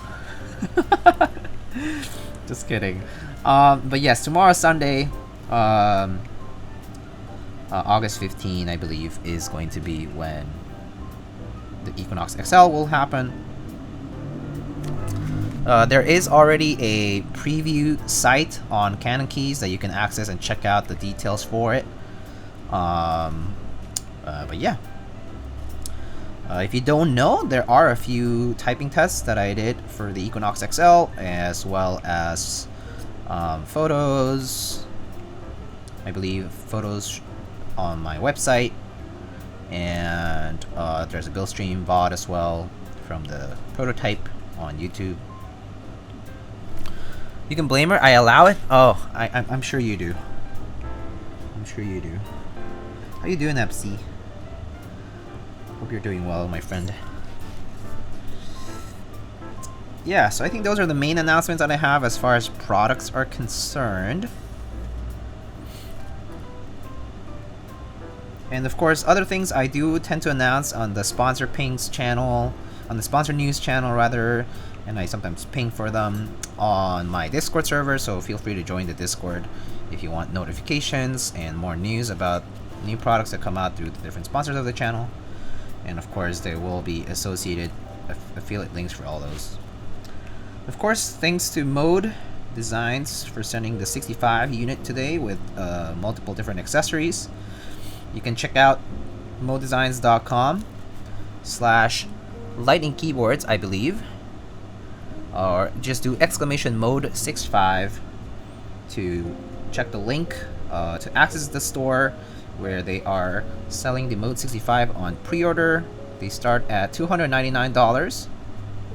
The 65 comes in a lot of different configurations where you can choose the different colors of the case, back piece, accents, feet, plate materials, full plate, half plate, all that good stuff. Just check out modedesigns.com/lightning keyboards and you'll be directed directly. Oh, directly. You'll be directed to the website where all of the details are present. And just so you know, there is about a 3-month lead time for the units. I believe the first batch will start shipping around October, and pre-orders will be open through 2022. So widely available. Mode definitely trying to put a lot of keyboards out there. So yeah, check them out.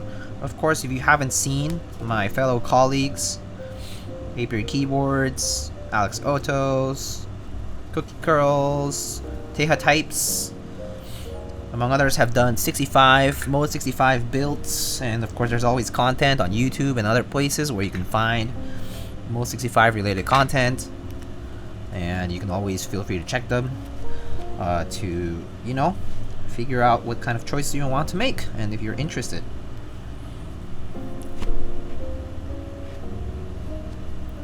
Mode 65 poggers. That lilac color making me want to get a lilac back piece. Well, I don't have a lilac back piece. I have a lilac bottom and on the top, but I don't have a lilac back piece actually. Yeah, I have a white brass, titanium, multicolor, and brass silver PVD today for the back. Yeah. Shows their commitment to moving away from a group buy model. Yeah, that is very nice. I do think that is a big commitment. So it's good. It's good to see that. I do think that in stock is definitely the future as far as like availability is concerned, right? Like just like the convenience of in stock. Of course, it does require whoever's investing in this to have a big, you know, capital commitment to it. So yeah.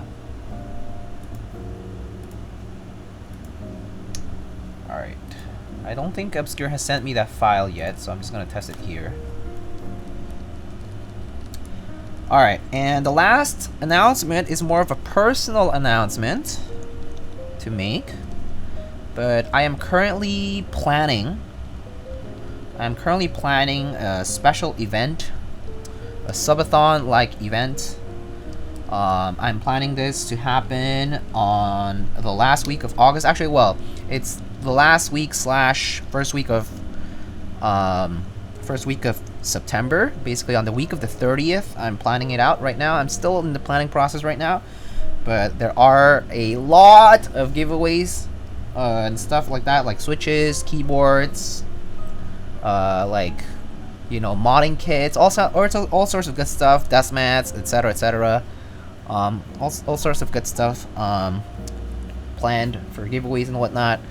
And I'm basically gonna be doing like a build-a-thon, where I will be doing a lot of different keyboard builds, personal, clients, etc. Hopefully it will be a special time. Of course, the purpose of the event is really going to be to fund upgrade for a lot of my gear that I currently have. Specifically, I would like to upgrade this camera right here, which is just a webcam, just one of those Logitech webcams. I want to get a few other things for stream. Like, I do want to get a stream deck. I don't have one. There's a new one that just came out, new capture card that came out from Elgato. That's pretty nice. That can support like multi-feed streams and stuff. And more importantly, a PC upgrade. That's really what the goal is. I just want to be fully transparent about this. Basically, all funds will go towards upgrading the gear for stream, because I'm not gonna lie, I like when I'm using my computer by myself to like play games or something, it's fine. But if I have OBS open while I'm streaming and I open like a game, or I open anything that's slightly, even if I open a few more tabs on Chrome, it hogs the memory. And yeah, it's old. My PC's old. You can do exclamation PC part picker and see my parts. Like, actually, you can look at my PC parts right now. It's not particularly amazing. It's 2017 with like 2016 parts, really. So yeah, I need a new PC. And yeah, I will be patiently waiting to get parts and all that, but I will commit. I will 100% commit to making an upgrade that's appropriate to improve the quality of the stream and improve the quality of life that I get here on this end of things. So yeah, that's all. I mean, I just want to be fully transparent. You know, like the funding will go towards that. Nothing else really. Nothing personal, anything like that. I guess it is technically personal since I do use the PC for work and other reasons, right? But I think the most intensive portions of when I use a computer are when I'm streaming, and when I'm also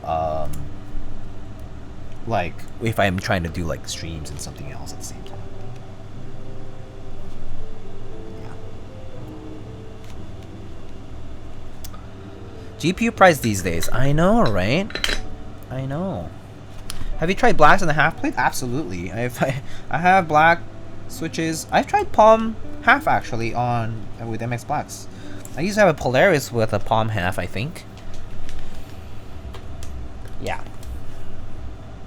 Although I sold my Polaris because I needed to, but yeah. Alright, so we are done with the building process, and I need to know how to do this now. So I guess we can start in order of what things to do. We can start with, maybe we'll start with a, maybe we'll start with top mount. So we can start with top mount and then go in order. So we'll do top mount, and then we'll do isolated top mount, and then we'll do stack mount. Do you ever get the rubber hose dust mat from KLC, Diego? No, not yet.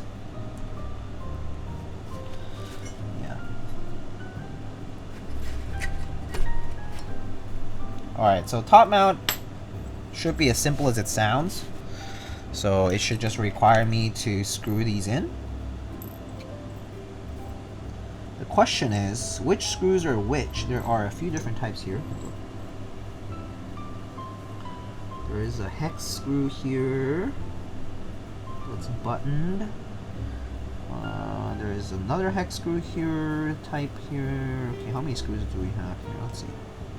Okay, I'm imagining these small ones are for the daughter board, and these bigger ones are for the top case. Okay, I think that's what it is. All right. Yep. That's what I figured. So let's get started with the plate ones first. Well, yeah.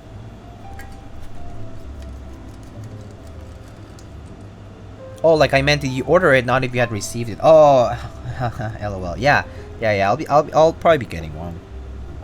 As in, like, I told Kevin. I think I just was supposed to get invoiced separately, but I think I need to remind him. But yeah, the black and white one is pretty nice. I like that one over the auth card one, I think.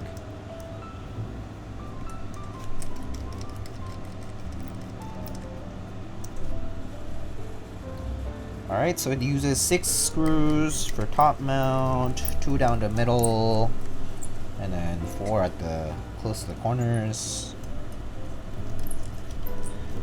Background noise is just my AC. So don't worry too much about that.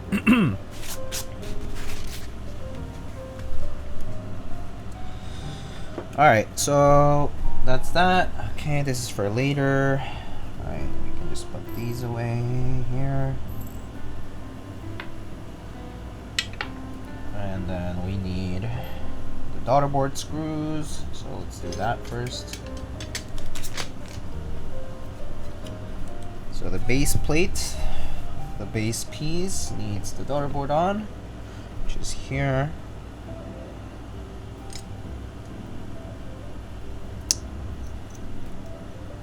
I love the old-timey cartoon art style. Yeah, no, for sure. You mean like the rubber hose art style? Yeah, no, it's great. I do like that theme as well. And that's why rubber hose is a pretty big hit, huh? Yeah.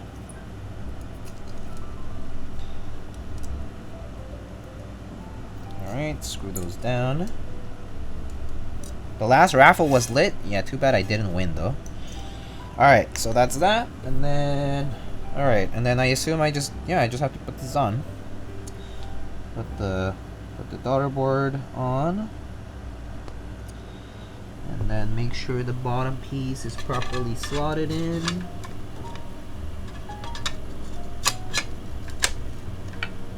And then that. And then wait, hold up. Where did the screws go? Okay, there. 1, 2, 3, 4 screws, right? 5. Okay. I'm just checking the location of all the screws.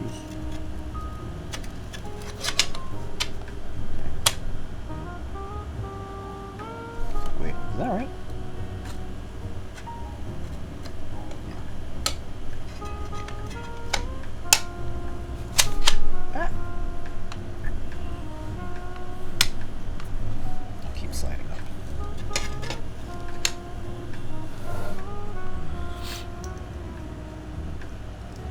Just set it face down. Yeah.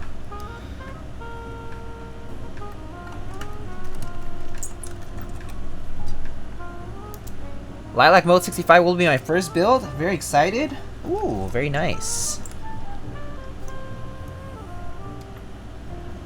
Very nice. Don't unscrew it yet? Don't screw it yet? Wait, why? What did I do wrong? I'll take it off. Why? Oh, I'm sending you a new bin file? Does it not have boot magic? I can just do boot magic, right? Do you have boot magic on it?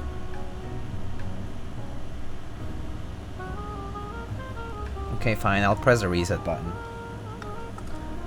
Fine. I'll press the reset button. Send me the bin file, sir.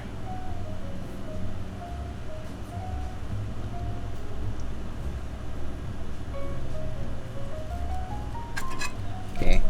We're waiting for Mr. Gondo for now.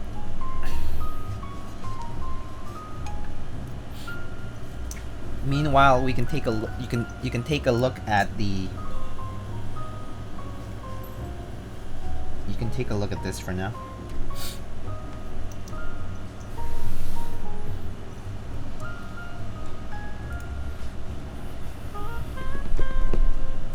Alright, so I guess I can just show you what we have here. So this would be for stack mount later on. I guess we can put the feet while Mr. Gondo sends me files.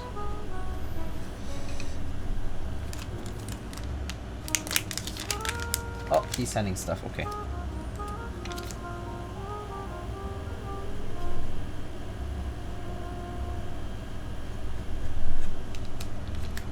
Any Frost Witch avail?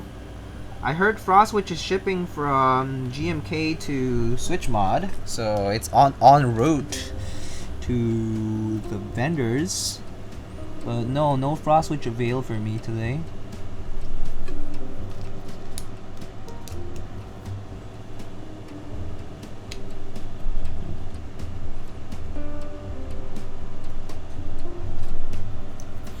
Alright, files, yay. Bin file and JSON file, perfect. Let's see, bin file and JSON file.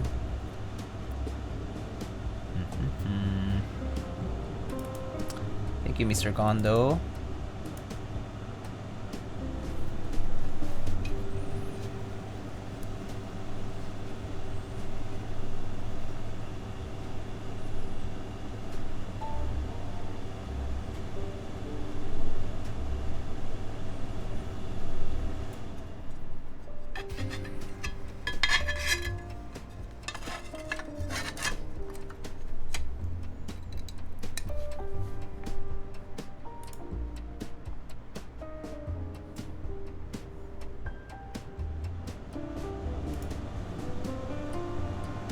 Press button for 5 seconds to get into DFU. Okay.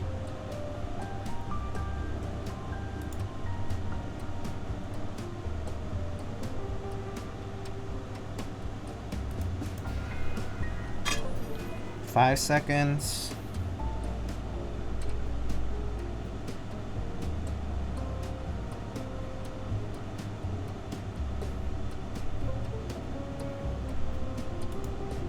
There it is. Flash. Okay. It's writing.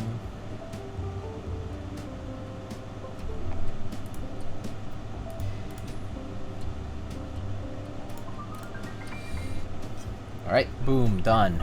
Okay, now open up via. Go to the. Here's via and design, load, mode 65.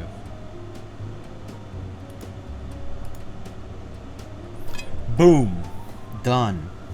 There we go.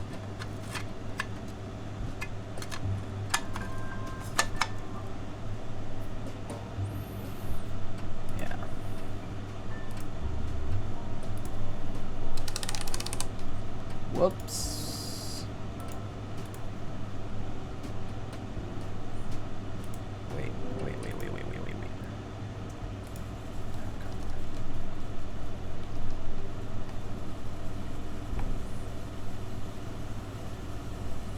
Oh, crap.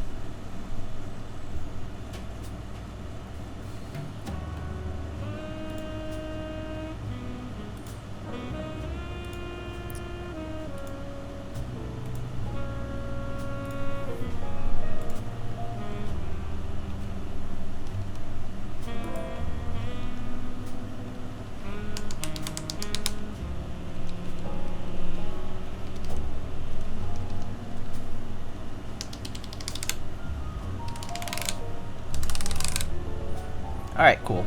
Everything's working. Layouts, 7U. Maybe I'll switch this to layer key FN. I don't like that here, so home, page up, page down, and left control. Put delete up key here, F-row keys here, and then I like my tilde around here, caps lock. Let's put media keys here, mute, volume down, volume up. Alright, that's good for now. Save the layout. Alright, cool.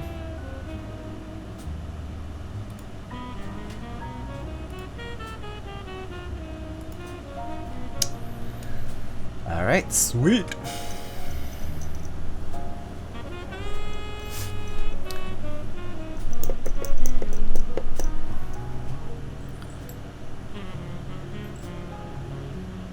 The PCB has a half-stock indicator. Looks so nice. I recommend you solder it. Okay, I'll do it after this. How about that? Wait, you mean like solder an LED for it? Okay.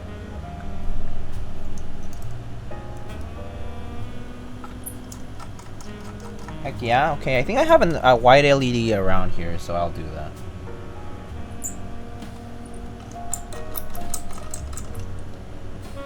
Will you be keeping this mode 65? I am not. I will be returning this mode 65. I am not keeping it. Yeah. Alright, screwed it down. And then I believe the next part is I just need to put a backplate. Alright, y'all. What backplate am I putting on this today? I mean, they're all magnetic anyway, so it's easily added and removed. All these stuck together. Brass, titanium, brass mirror, and white.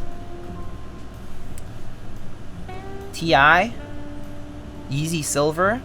Oh, okay, sure. We can try this one first. Let me just like that. Nice. Easy. Easy clap. Just like that.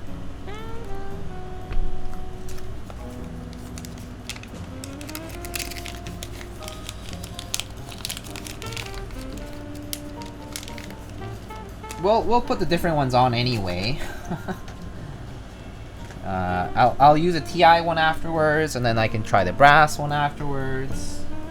We still have 2 other mounting positions to go with, so there's a bit of time.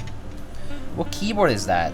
That is a TGR JMV2C. This is a Mode 65.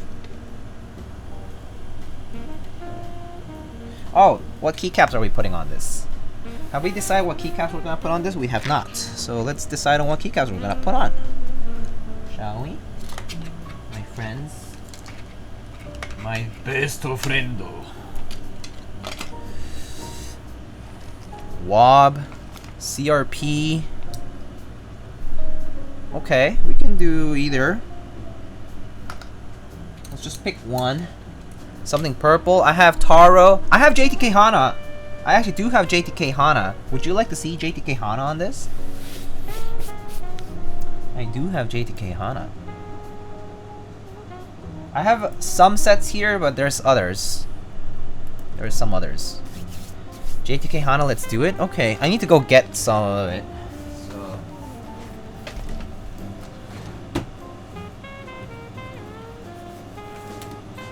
So my JTK Hana is on this right now, but I can get the rest of it.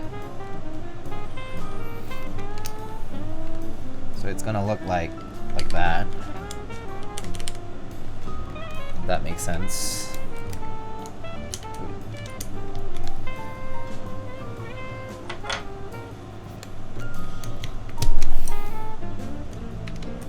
Yeah, this is the color of JTK Hana, though.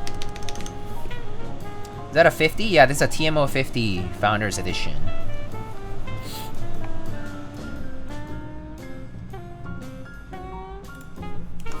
Yeah, it looks pretty good though, right? Let's try JTK Hana first, why not? And then I need to go get the rest of the set. I think it's probably somewhere under my bed.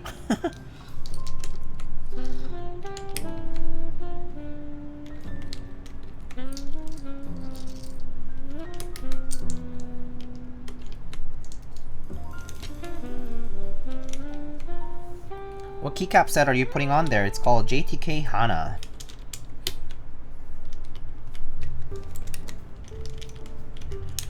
I need to get all the modifier keys though, so I'll have to go get them. Ooh, look at how flexible this is. Oh my god, look at that. Ooh, it's flexed like crazy. Look at that. Ooh, ooh, ooh. You can tell. Super flexy. Those flex cuts doing the work.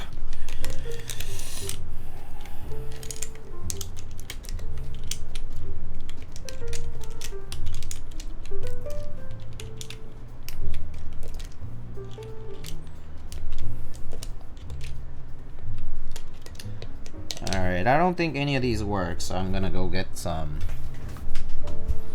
I'll go get some of the other caps. Thank you for helping figure out the numbers on the Equinox XL. Oh, no worries.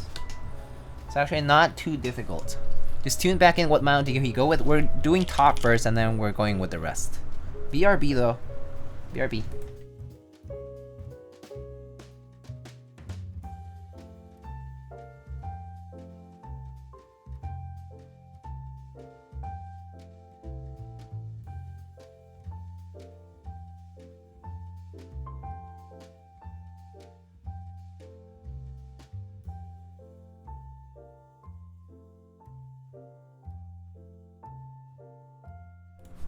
Alright, I'm back. And we have go-to brands for like a mid-tier board.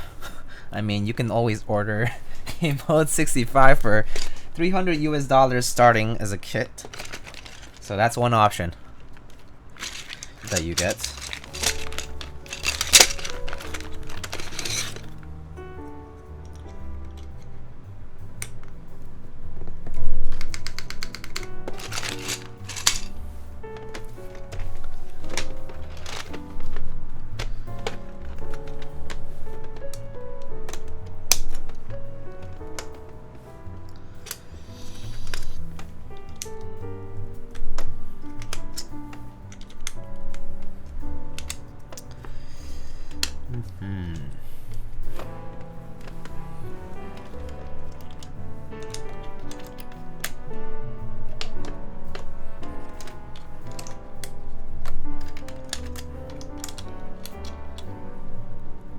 Can we do pink spacebar today? Yeah, we can.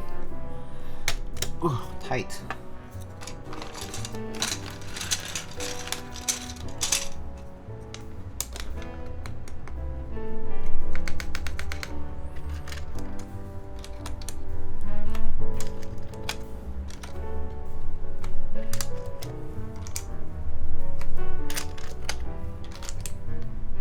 Man, palm really sinks in. Alright, and then I can do some novelties on this. Pink spacebar. Well, let's get the other mods first. Actually, I'm not really digging the other stuff, so. Let's see. Let's get these first. Oh!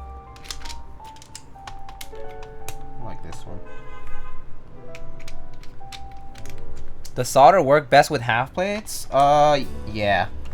Yeah, you kinda... Yeah.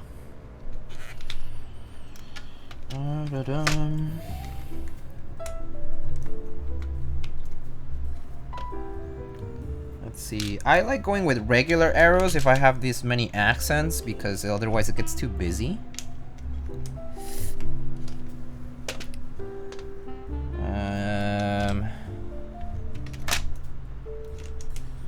Novelties on the nav cluster? Yeah, we could do that.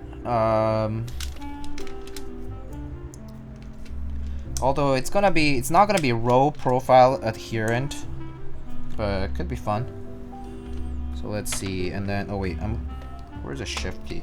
Oh, the unfortunate mismatched shift key is always the bad thing about JTK. Yeah.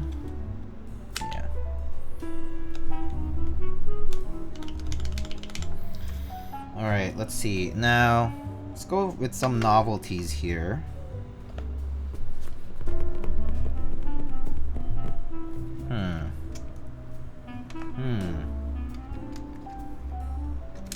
Better than the books puh? True. True. Facts. Very true.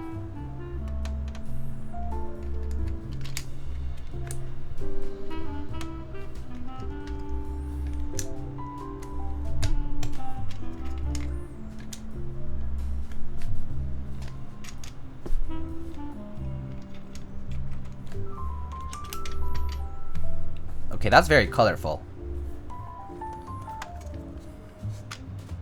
Don't like the JTK new molds though. The mod text legends is very close to the edges of the keycaps. Oh, that's unfortunate actually.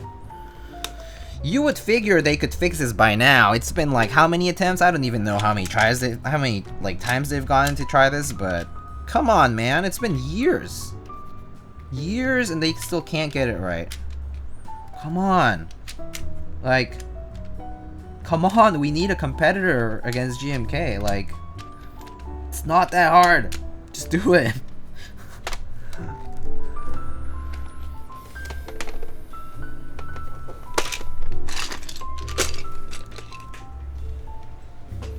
Yeah, we're all very used to GMK.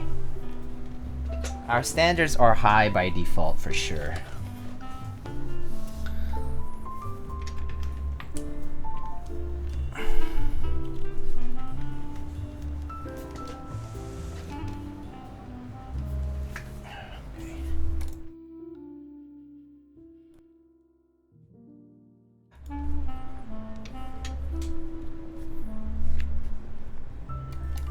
Maybe. Accidentally switch scenes. Yeah, whoops.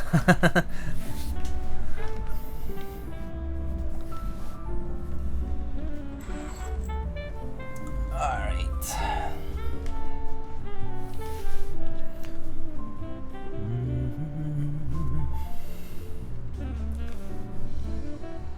Hello XI. Broken Flows, hello. I wasn't sure I'd be recognized under this name. Wait, who are you? I don't recognize you under that name if you're someone I know. Do we know each other? Ooh, this is nice. This does look very pretty. All right, let's get a typing test up, my friends. Monkey type. So I have caps lock on.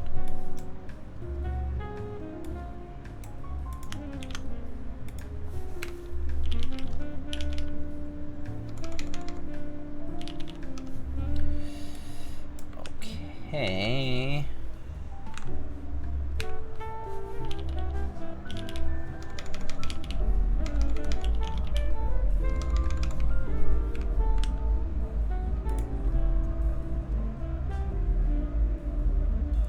Sorry, I know. Oh, I see.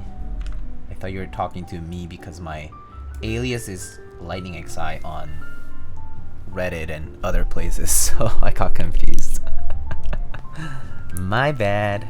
Alright, so this is the Lilac Mode 65. Stop the music, stop the AC, stop my fan. And as you can see, there is wonderful karaoke going on outside, or actually I think it's just loud. It's just music on speakers, but I apologize for that. Can't do much about my poppin' Hispanic neighborhood. Truly lit every weekend.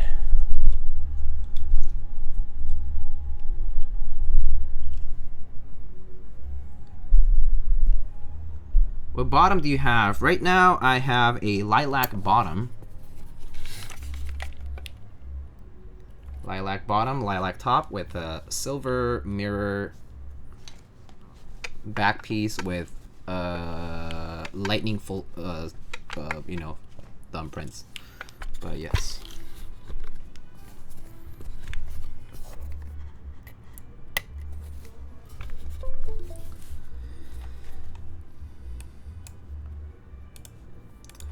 What's with this on the set? It's from JTK Hana. That's why. Alright, let's give this a shot. Man, music is popping out there. Alright, let's get this. Alright, should be at the right distance and everything. Drink some water.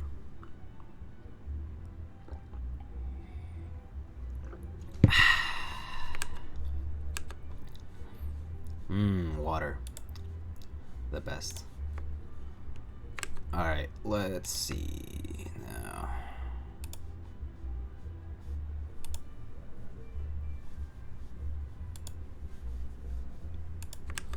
Okay.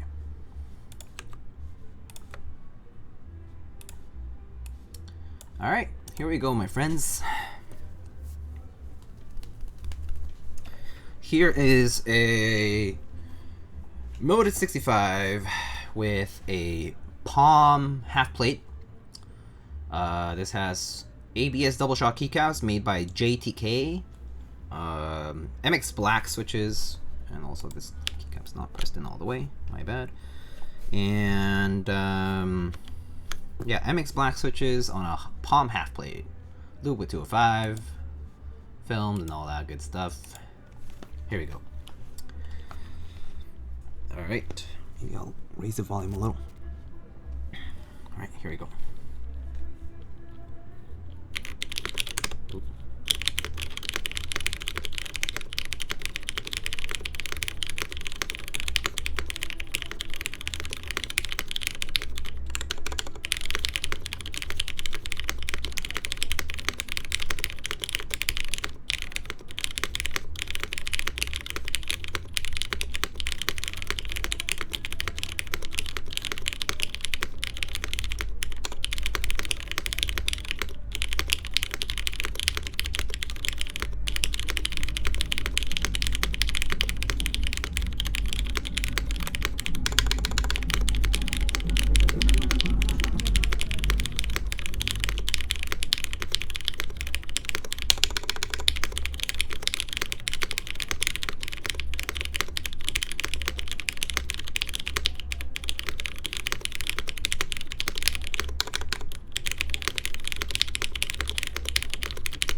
Yeah, let me give it one more shot. Also, let's see. Sign in to save your results.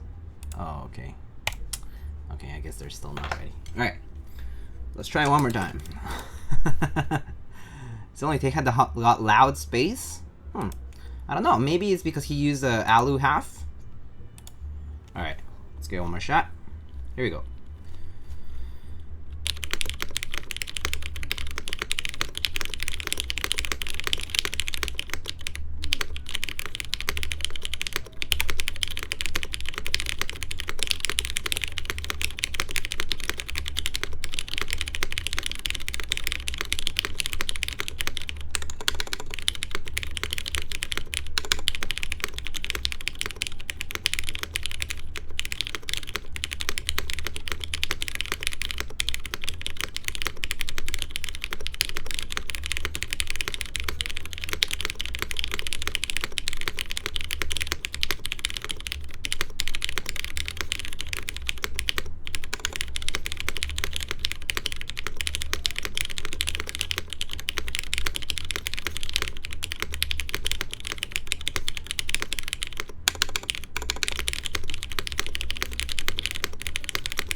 And this is indeed top mount. This is indeed top mount.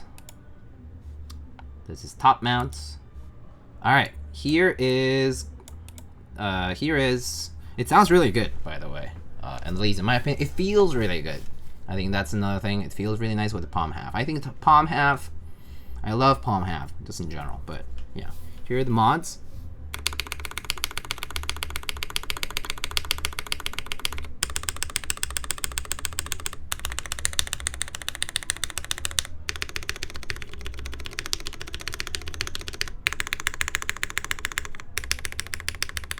Alu bottom.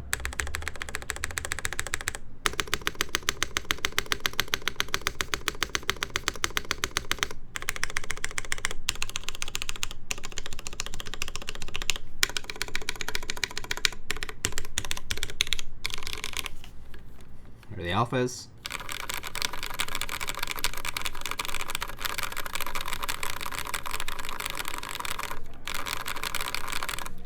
Goodness. People.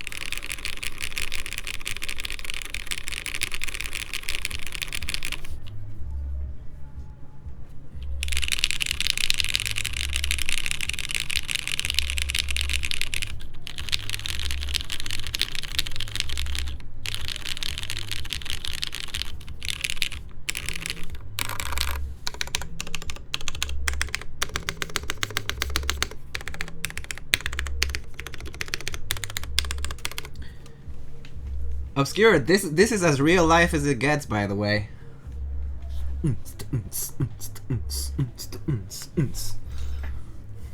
But yeah, I think the setup should be pretty close to what it sounds like in real life. At least in recording, it seems close enough.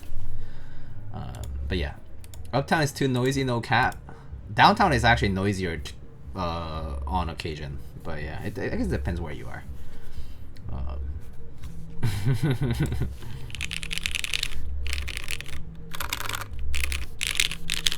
But yeah, the flex is very noticeable right now on this top mount. You can see, look at that. That's me pressing kind of hard.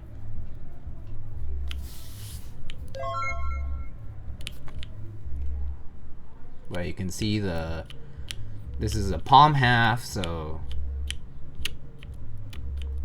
yeah.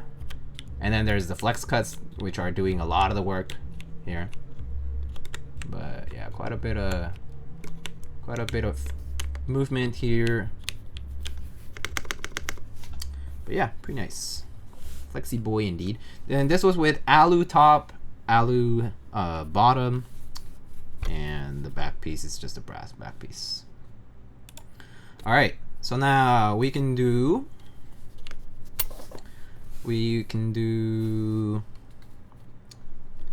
all right, we can now do a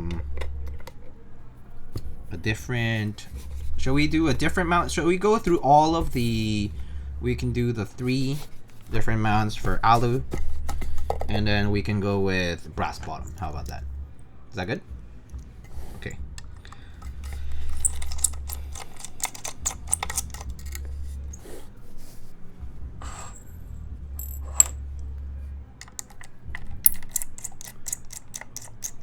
This was top.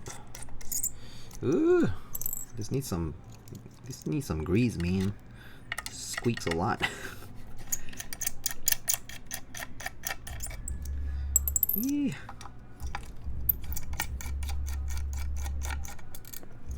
All right. So, if I recall correctly, the next thing that we're gonna try is the plate caps.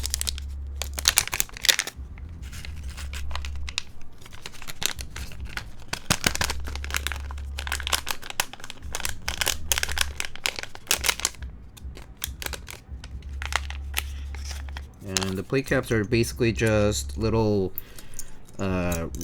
these rubber pieces that go around the oops, not the right size. The tabs here, and they basically dampen the plate from the top.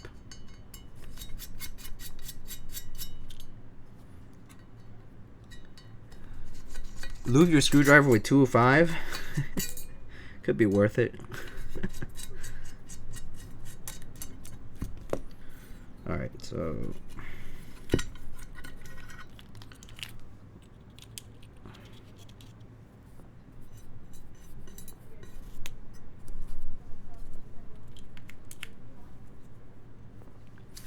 the plate caps are just these little rubber pieces. They're like little, yeah, they're literally like caps for the plate. So they just go right on top of it. They're just little sleeves, basically. Silicone sleeves, rather, I guess. And they just go on top of each of the plate tabs.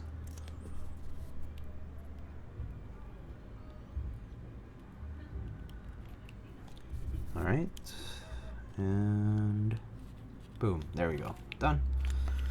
And then now we just put it back together. Put the plate back on the top piece here.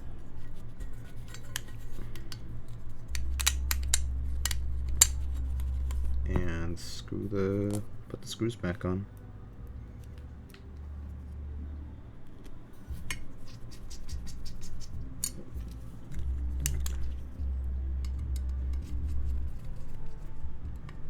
Just about finger tight, just to not over tighten anything.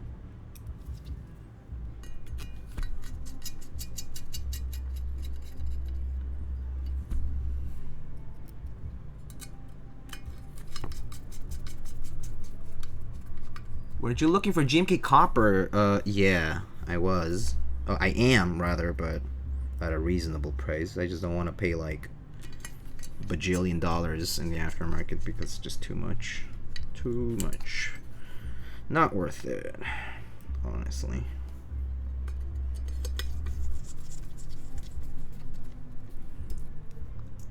I saw it was going for like $625. Yeah, it's dumb. It's silly. I'm good. I can live without it. Yeah, I can live without it. All right, so back on, and bottom piece goes back on here. Put the cable in.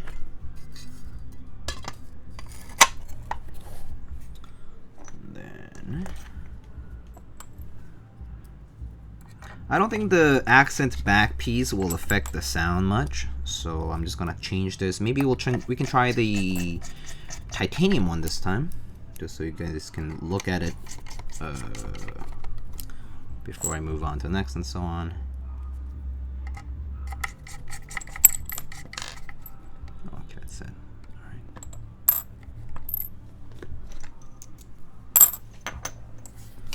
Alright, so this time let's try titanium. So this is the RGB or titanium PVD multicolor piece.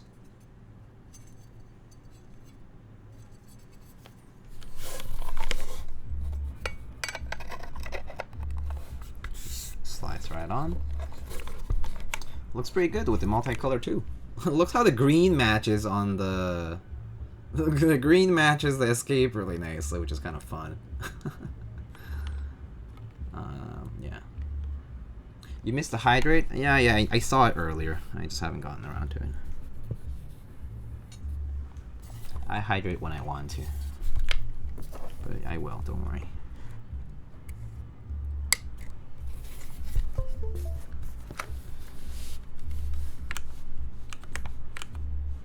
Alright, so...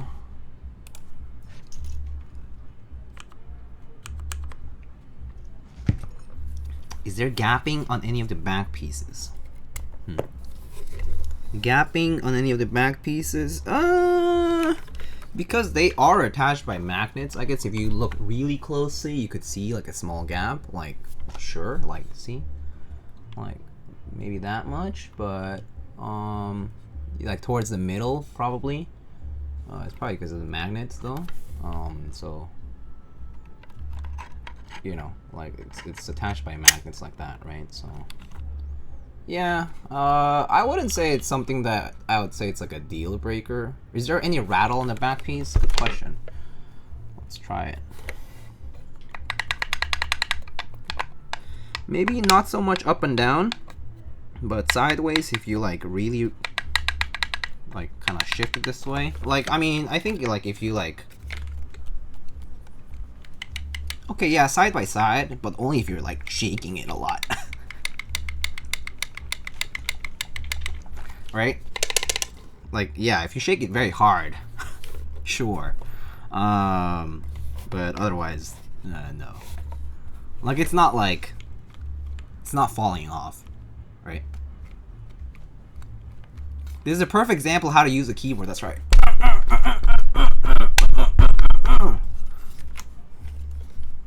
Just like that Bauer. That Mr. Linus. Yeah.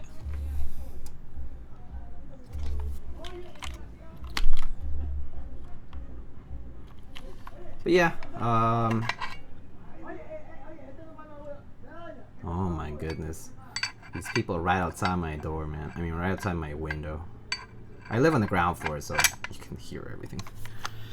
Alright, well, that's what it is. Now try typing on it. Mo team shaking watching this VOD? Nah, it's okay. I mean, I have a lot of deaths, man. It's okay. Alright, let's try typing on this one now.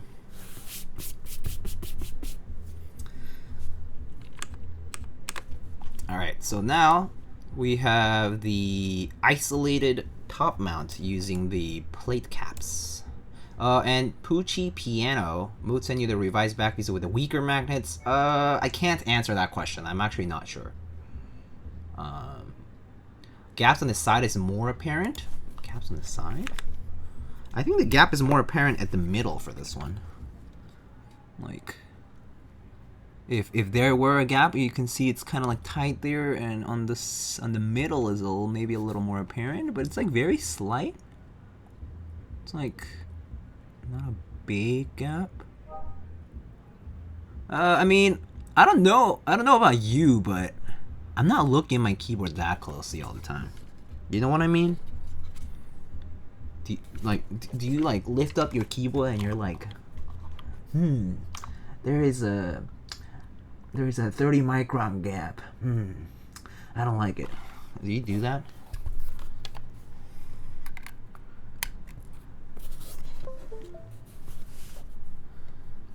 Cause I don't.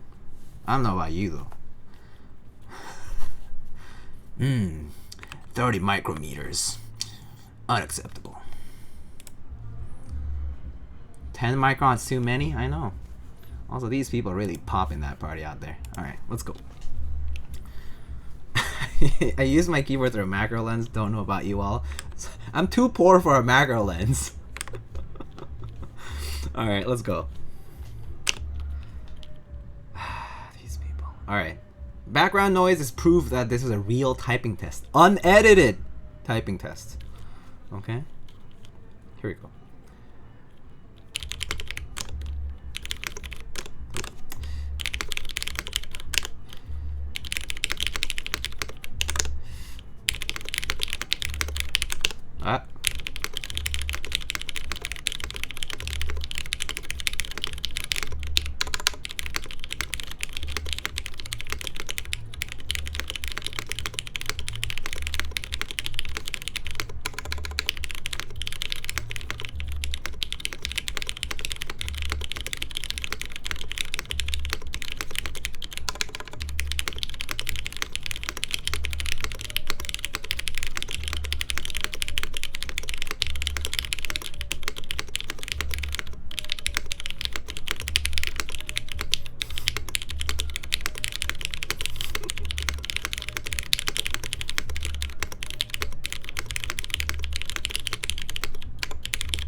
Oh my god.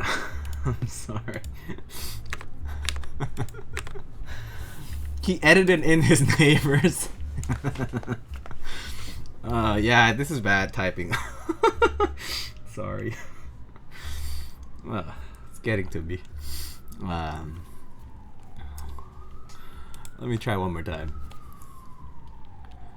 Now we get sirens. This is quintessential New York for sure.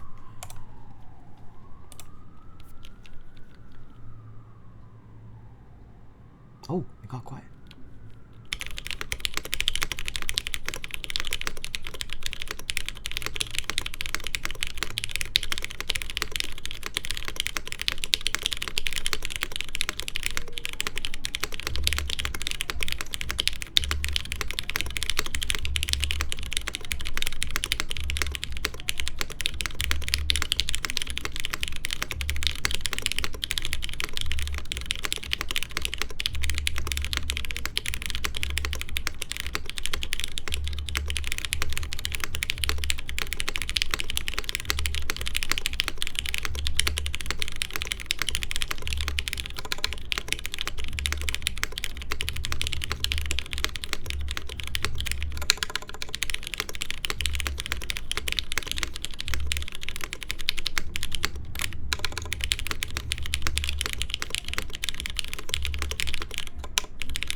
Well, 129, not too bad.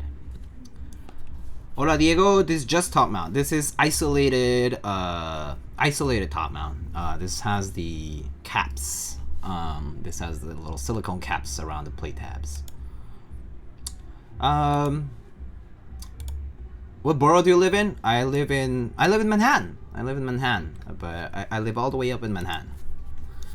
Yeah. I live in the Heights.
Is there a festival going outside?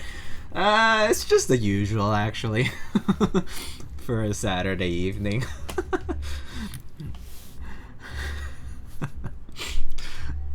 Yeah, I don't know. Yeah, it's really just Saturday night things around here. Sorry about that.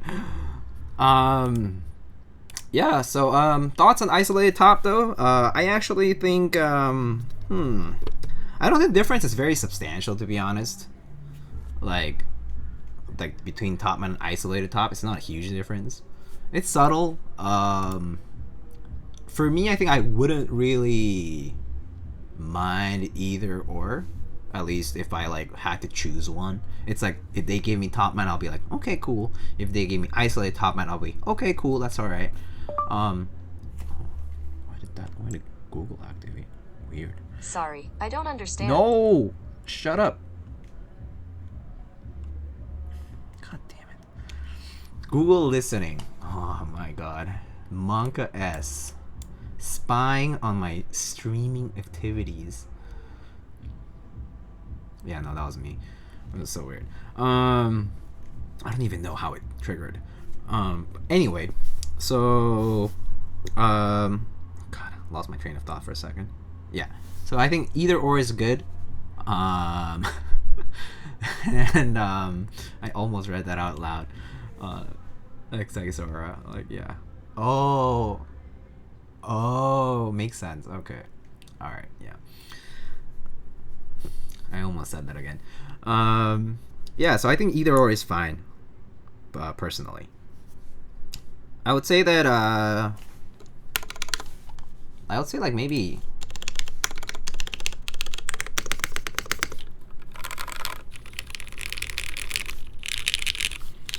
It's not a very substantial difference, to be honest. I think the difference might be more audible on the mods, just because they're closer to the edges where the dampening is happening. But I think the alphas kind of sound the same. TBH. I don't know. Maybe you guys can do an A/B comparison later on, but it doesn't really make a big difference on the alphas, at least. Maybe it's because it's half plate too, so it might be less noticeable. Yeah. Spacebar sounds a lot different, huh? I did not unmount the spacebar either, so yeah, I would imagine anything near the top and bottom bezels is gonna sound different, right? Because that's where the dampening is happening. But I wouldn't think the alpha section, which is closer to the center, is gonna have a big difference, especially this half plate, because it's not affected by, right? Yeah, that's why. So I would imagine the alphas are going to be fine. I mean, the same, rather. All right. Next one. Next one we're going to do is going to be stack mount.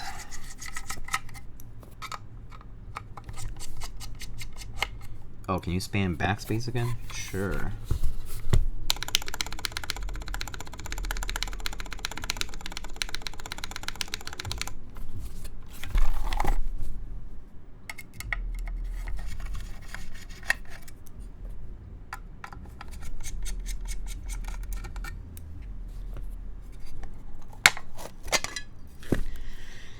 So for stack mount, what's involved in stack mount is basically no screws, and you put the silicone base.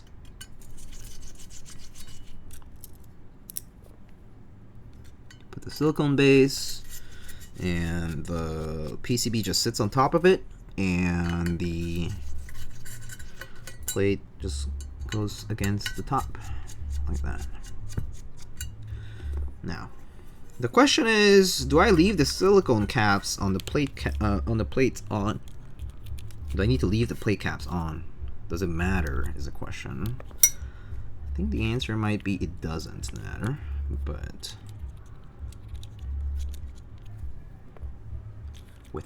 leave the plate caps on? Okay, I'll leave them on. I just removed one, so let's put that back on. Wait. Okay, here it is.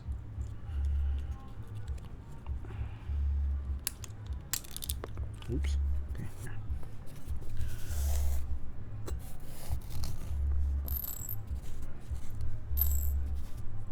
Alright. Plate caps are on. Alright, so I just gonna leave that there. And let's see, I assume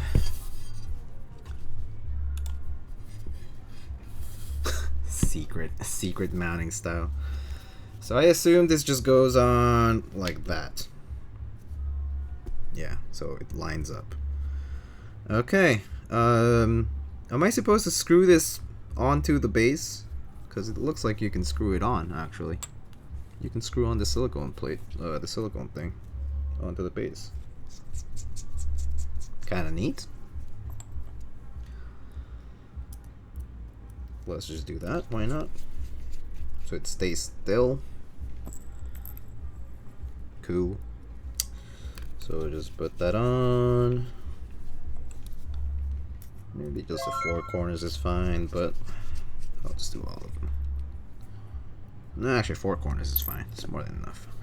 Alright. So as you can see, I just put it on to the base. There's a silicone mat here, right? You can use the screws from the top mount plate to just put it on if you want. Yo, Tony Cajun, Mr. Cajun How you doing? How you doing, Tony? I heard you've been spending money on the keyboards lately.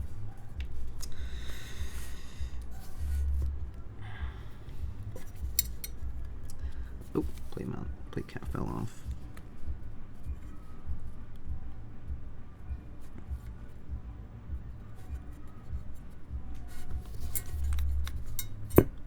Oh, that's the one of the screws.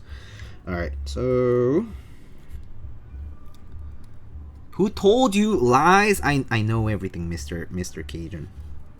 I know everything. I wanted that, by the way, but I didn't have the money for it, so I didn't get it.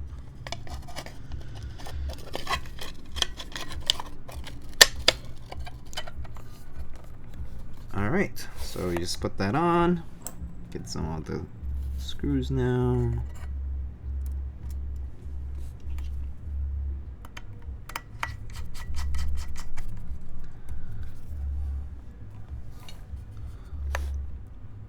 Hello? Hello is not a pleasant sound? Or what's not a pleasant sound? The screws? Terrence Fox, hello. How are you doing?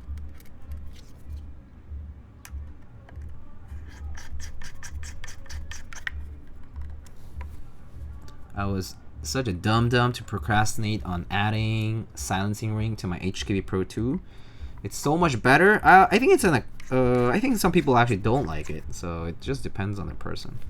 Some people like it undampened because, you know, gives you that raw sound. Okay, should we try the aluminum white one this time? Let's try this one with this guy here. Actually, let's try the brass one because probably a more fair comparison here. Alright, let's try this brass one. Sawsums. Ooh, Sawsums. Hello. Thank you so much for the raid. 74 viewers. Hello. Welcome, welcome. Oh, it's Sauce. Oh, Sauce. What's up, dude? Fellow New Yorker. What's up, my friend? Alright, here we have it with the brass one this time. Similar quote-unquote gap towards the middle. Not very big, but you know, unless you're inspecting this under a microscope, you'll notice. I mean, you can definitely notice it in person too, slightly, but it's not a deal breaker. It's just like, I would expect this from something attached with magnets though.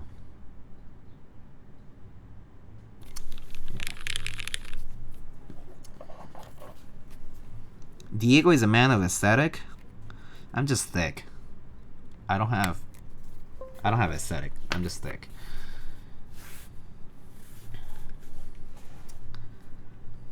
How thick?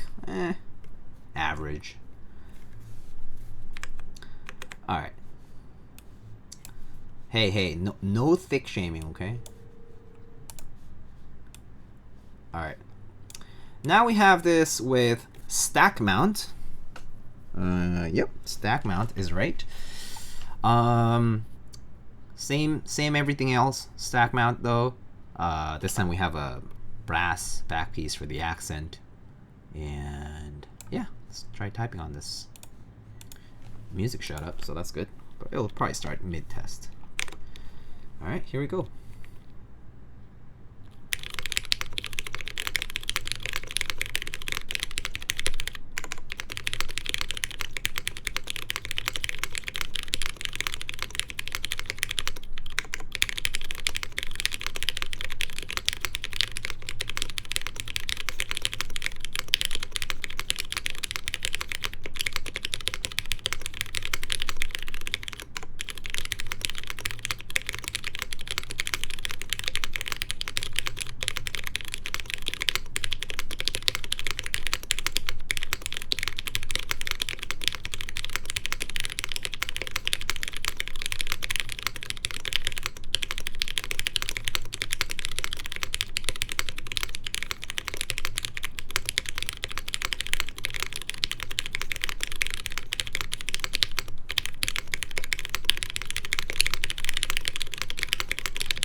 132. That's the fastest from today. It's pretty good. Rolling 3-month lead time. Yes, I believe so. Or at least that's what it's promised right now.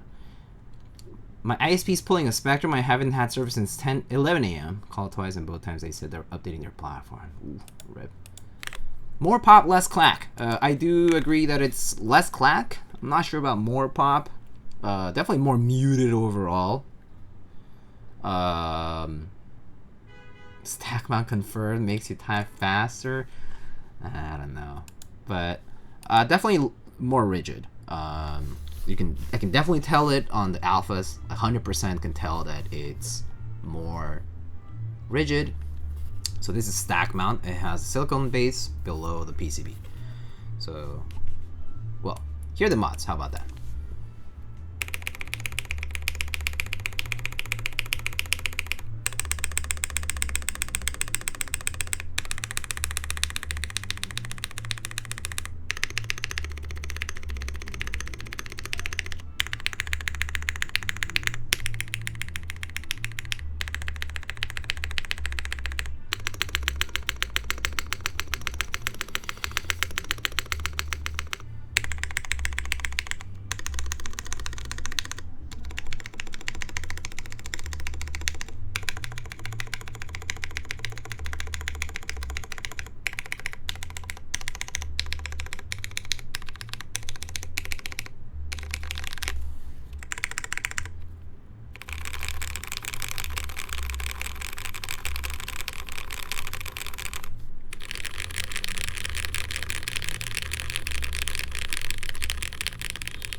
And that's what it's like. It definitely has a more dampened sound on the alphas, of course. Definitely sounds a bit more kind of uniform across the row, rather, is what I should say. Different sound for the alphas, makes sense, because there's something below it to dampen, right, to fill that space. The flex is pretty much gone, as far as that like bounciness is concerned. That's pretty much almost completely gone. Okay, like completely gone. Yeah, so it definitely will make it rigid. Like it just does not have that half plate bounciness anymore, because there is a solid piece of silicone underneath preventing it from moving, right? So makes sense, that's what you expect.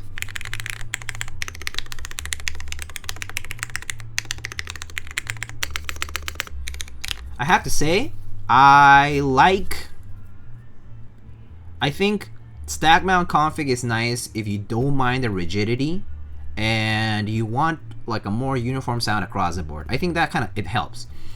If you're the type of person who is very picky about, some people get picky about this kind of stuff. Some people are like, oh, my W sounds this way and my P sounds this way.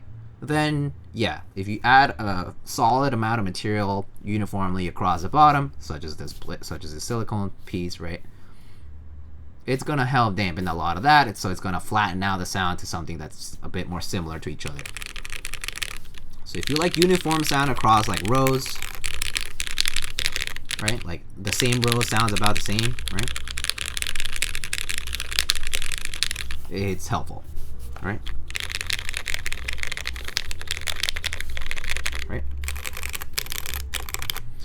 but at the cost of a more rigid typing experience.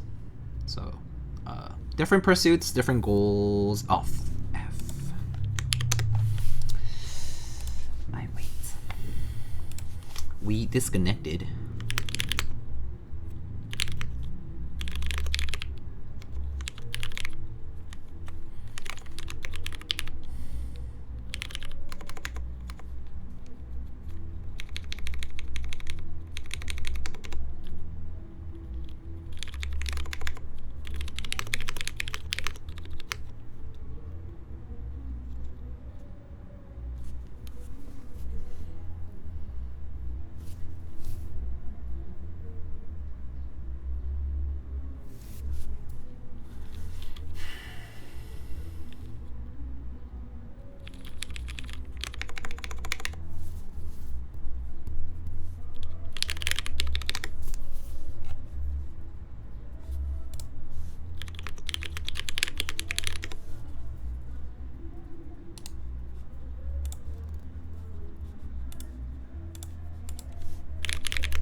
Imagine being able to chat on your own Twitch chat and your stream still breaks. So you still have internet connection, just fine. Everything's working, but your stream breaks.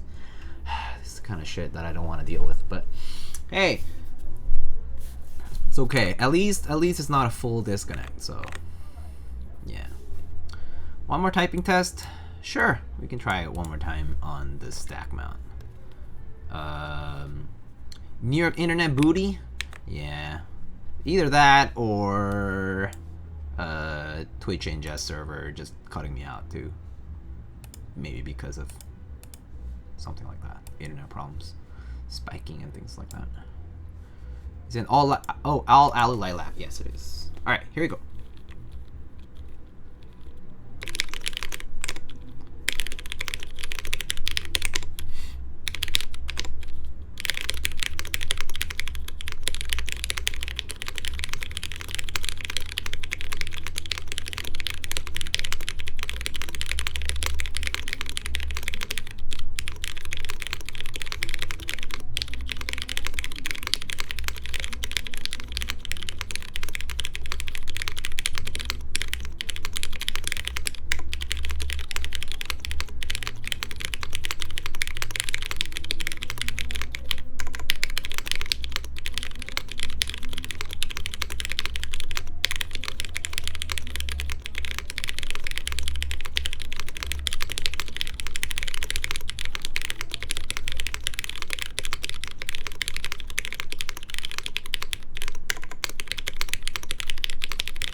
There it is.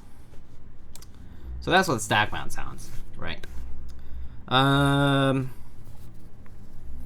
guess the next thing we can do, and maybe quickly, is I'm going to try the brass bottom.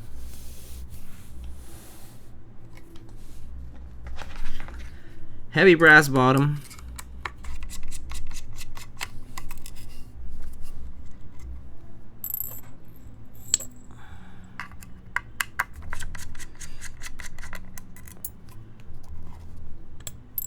I had dinner earlier. Oh no, wait, that was late lunch. Never mind, I didn't have dinner yet. I was like, why am I feeling hungry? Then I was like, oh, that's right, that was lunch, not dinner. I'm feeling hungry.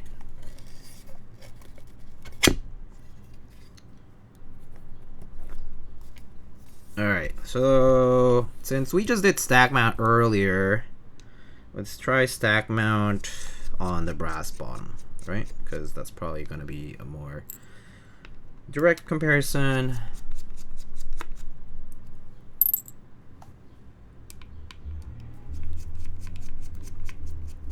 Yeah, I use my left pinky, but I don't use my right pinky.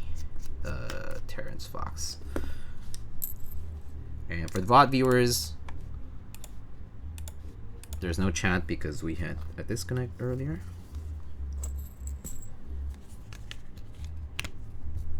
Oh, daughter board. I need the daughter board moved as well.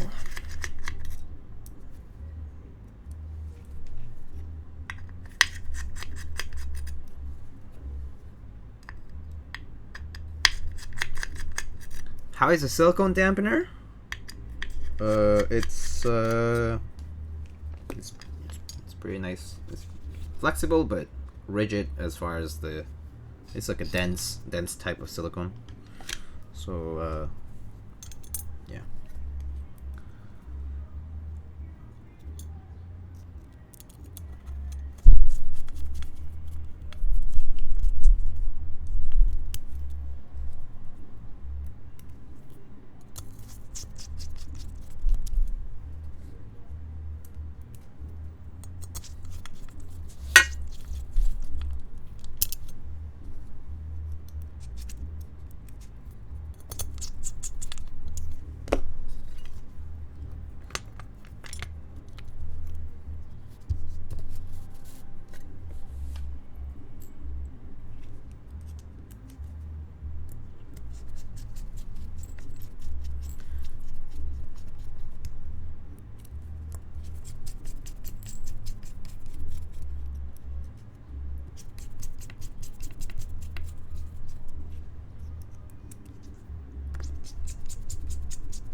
Alright, now we just move this over. Wait, no, this stays here. What am I even talking about? This stays here. Just move the bottom piece out of the way.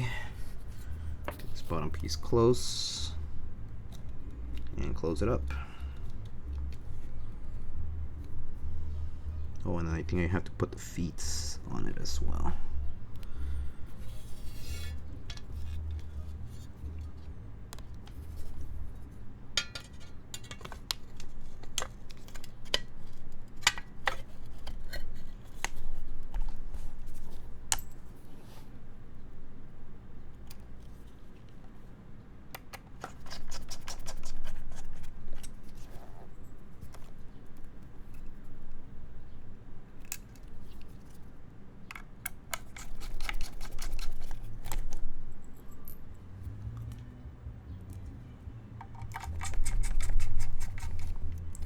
Silver mirror back is so clean until you touch it.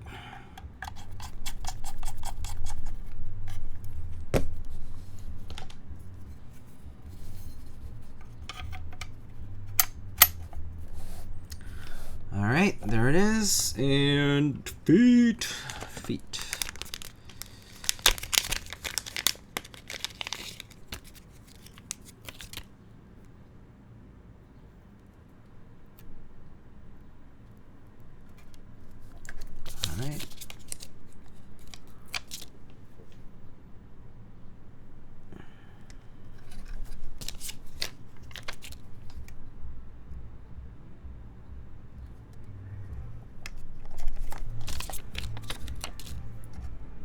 This party ain't stopping. It's only 6 p.m.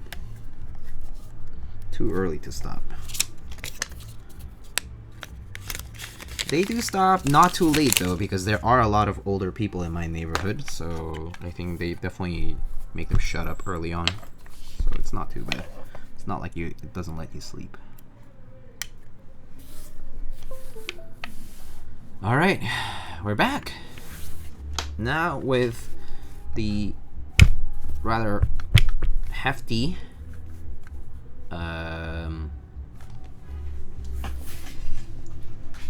rather heavy bottom weight. We can actually measure the weight of this.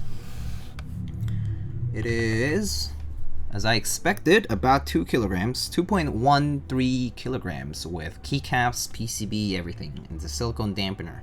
So I expect this to be maybe like just round about 2 kilograms without the dampener, without the silicone piece on the bottom. Quite heavy. You can do the conversion if you can't do it.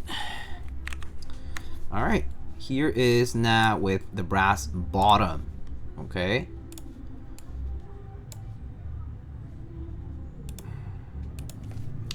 Here we go. Ooh.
This is still stack mount.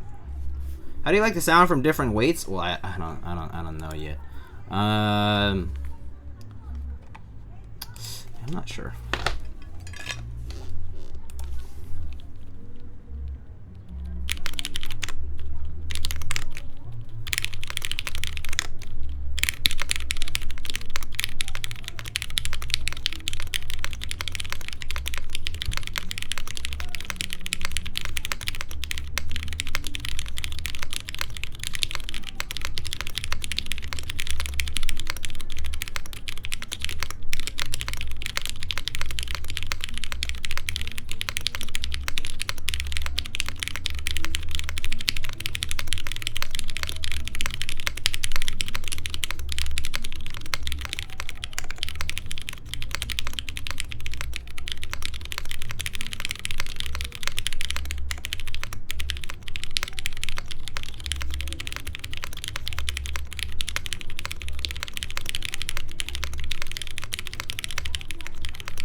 Let's try the mods.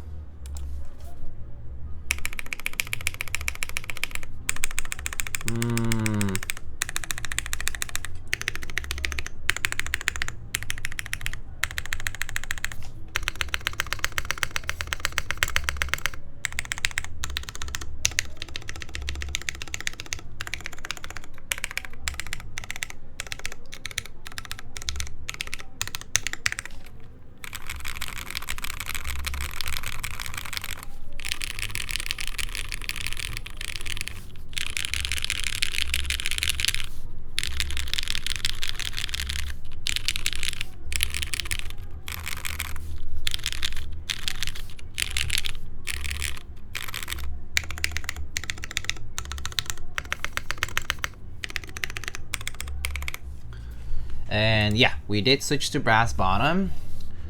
Let's see. Yeah, we just switched to brass bottom. Yeah, what do you guys think? The sports string typing. Yeah, I mean, what do you guys think, actually? I'm actually kind of curious to what you guys hear. If you have any thoughts. You think, therefore you are? Maybe.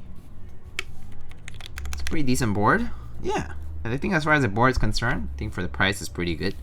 Which bottom do I like better? It's a good question. I actually kind of think I like the alu bottom a little more. I think the brass bottom looks nice and it does feel quite heavy and all that.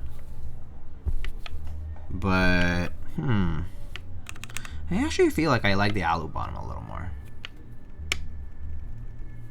I actually think the heft of this is like kind of uncomfortable for me. It's a little too heavy. I do think that maybe sound-wise it might help kind of I'm actually not sure how it modifies the sound. Like it's similar, but there definitely is a bit of a difference. I'm trying to find the right words to describe it. The back piece has some play. Yeah, it's because this is magnetic, so it's going to have play.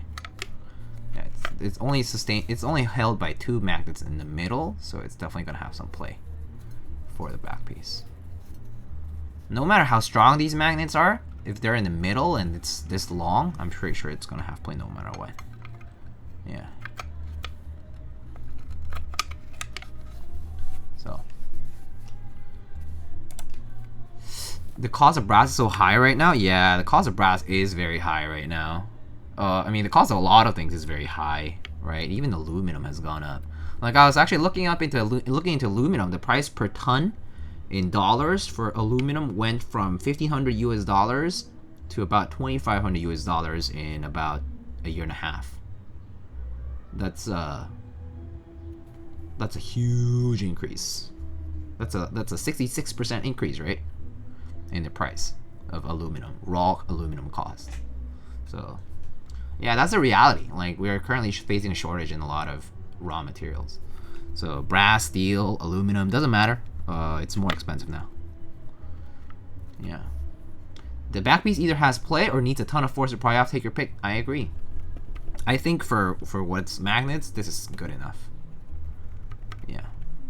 Oh, morning coffee. Hello. How are you doing? Yeah, shortage of everything. Raw materials price rising up, not stopping. That sounds right. Wood is the same thing. Wood went from being scrapped to being one of the most valuable things now. House market is kind of crazy too. PCBs, right? Integrated circuits. Shortage everywhere. GPUs, right? Would you cop this board? I think for the price, if I had $300 lying around and I could just get because $300 what gets you the full aluminum board, right? With this, no extra back pieces, whatever. So you just go full aluminum, like, you know, default everything, right? Yeah, I think for $300 this is a really good deal. 300 plus tax and shipping, let's say. I think it's a pretty good deal. Yeah. I don't need it, that's for sure. I do have a lot of other boards. I also don't use 65% all the time. 65% is not my layout of preference. So that's one reason I, like, for example, would say like plus reason, minus reason why I wouldn't get it. It's like, that's one of them. 65% is not the layout I always work with. So, but I think for 65%, the price is really good. Like 65% for $300. No, 300 plus tax and shipping, and it ships within, let's say it gets delayed and it ships within 6 months. Still really good. Great deal, in my opinion. Yeah, I think if I were coming into the hobby and I had some money to spend for a 65%, let's say, this is a really good deal. Yeah, I would go with the palm half or full alu even. And yeah, that'll be nice, I think. I mean, of course, like plus switches, keycaps, and all that, it turns out to be more than 500, you know, $600 probably. I mean, retail assuming also. So it gets expensive very quickly. But like, let's say have $1,000 just to spend on keyboard related stuff, then yeah, this is a good pick, I think, for the layout and everything. Layout, timeline, options, has a lot of good value to it. I actually think that as far as mounting styles are concerned, for the Mode 65, I like probably top mount the best, followed by isolated, followed by stack, I think. Actually, no. Between isolated and top mount, I actually do not have a preference. I would say I have no preference between isolated top and top mount. I think both of them are good enough for me. So it's like, I don't think I would choose one over the other necessarily. How do you like the sound? It sounds pretty good. It sounds pretty good. I actually do prefer the sound of it. I think the stack mount sounds pretty nice because it does have like this uniform sort of sound and feel to the rows. So each individual row of keys. But because I prefer the feel of of like this half plate on like this top mount solution, top mount method, I would rather go with that and still be okay with the sound. So I like the sound of that too a lot. I actually don't think I would sacrifice, like I wouldn't sacrifice the half plate and the top mount thing to get the sound that stack mount gives you. I actually think that's what I wouldn't do. Like I would not use stack mount. Let's say like if I said stack mount gives me better sound, or like quote unquote uniform sound, which is maybe something I want, versus I like the feeling of that half plate or something, or like a palm plate just because it's softer material, I think I would go with the palm plate and top mount or whatever instead of the stack. But that's just because I don't prioritize this like more rigid and but still like more uniform kind of feel and sound that stack mount gives you. Like that's just not in my priorities. But and everyone kind of varies. I think some people also have their phases. I had my brass plate and steel plate phase where I actually really enjoyed typing on more rigid materials for a long time. Like my first custom, like my Duck Octagon V1, which I still actually own. Currently it's built with a palm plate, but when I first started in the hobby, it was built with a stainless steel plate, and I had a stainless steel plate for it for 3 years, and I liked it. So I had my phase where I liked rigid plates with like linears, and that was actually kind of like a meta for a long time too. Like people would say, go with a softer plate for tactiles, go with a more rigid plate for linears, because it like feels and sounds good. So like everyone has their phases, and I think that kind of changes over time. I think right now we're at the point where a lot of like more like softer typing feel and all that is kind of more like people go for that more often now. More often than not, just because the options available. I think the availability is what has made it even more prominent. Yeah. So yeah, I do like tactiles on brass, for example. The reason I like tactiles on brass is because brass does dampen a little bit, does have a dampening effect to sound and feel, especially if you're using more prominent tactiles, like more like tactiles with a heavier bump. I would say that using tactiles with a brass plate is actually quite nice. But then again, you know, yeah, U4T boobas, yeah. There's a time when SA caps were the stuff, rigid SS plates were the better than brass. Yeah. The hobby has a lot of phases. Like it's always cycling too. Hobby's always cycling in that sense. So yeah, that's my take on it. So yeah, I'm gonna play the music for now, but yeah, feel free to provide your thoughts in chat. I feel like it's a big gasket mount phase. I think the gasket mount phase has come and kind of stayed, so it's a bit of a mainstay now. It's just because it's widely available, that's all. And as it has become a consumer preference, it's like, okay, think about it this way. Consumers like gasket mount, right? Let's say, or they like, even if let's say they're like less informed or more informed or whatever, they say they want gasket mount. No producer, no keyboard designer is gonna be like, I'm not gonna give you a gasket mount just because you want it. They're gonna give it to them because yeah, these people are buying the products. It's gonna be driven by demand. So yeah, naturally I think it's gonna end up being, you know, it's just gonna end up staying that way for a long time, and it's not gonna change. I think like I think we'll just have the more time goes on, we'll just have every option available all the time. We'll have gasket mount available all the time, top mount keyboards available all the time, O-ring gasket mount available all the time. There'll just be different keyboards for different options. So it's great. It's good to see. It's good to see the hobby sort of grow. In that regard, I kind of feel very happy about it because it just means that there's a lot of availability for everyone. And personally, I don't see the hobby has no signs of stopping growth right now. A look at GMK group buys. vendors sold 1,000 kits from the group buy period, they buy 1,000 kits for extras these days. Or, you know, or sets literally failing to reach MOQ, some vendors are picking them up all the way to MOQ. Every kit too, not even just the base kit, all the child kits as well. It's a huge amount of money that goes into it. But yeah, that's how it's changing. Can we talk about Kona listing their extras for a flipper price?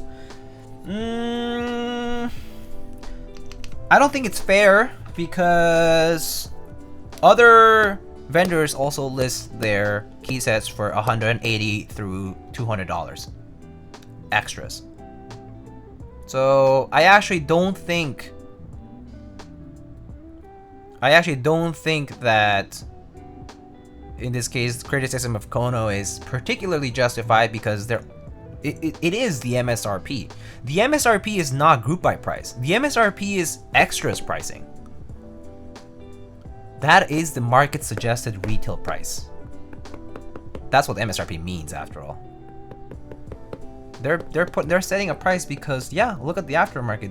People buying sets for $300, $400, $500. I know what you're talking about. You're talking about GMK Hero, where the base kit was the extras pricing was $200, the novelties kit was $120. In aftermarket, it was $140 and $70 respectively. So a $60 increase on base kit and a $50 increase on child kits. Child kits are like, oh, this is a good comparison. Buying child kits aftermarket is like going to a restaurant in a city and buying drinks. Drinks are expensive in restaurants. Restaurants make money from selling drinks, not from selling dishes, right? It's like that. Extras pricing for like things like a key set, the child kit is what's gonna cost you a lot more.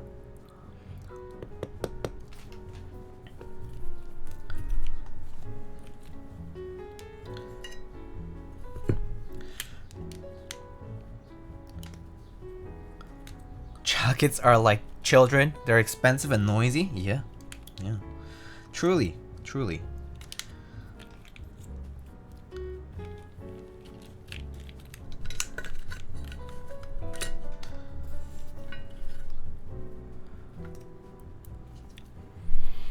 Does that mean I should not order soda at Popeyes? Get Popeyes and get the soda elsewhere. Get the soda where it's cheaper, like at a grocery store.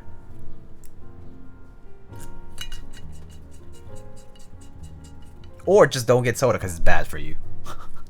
Soda's bad for you anyway, so.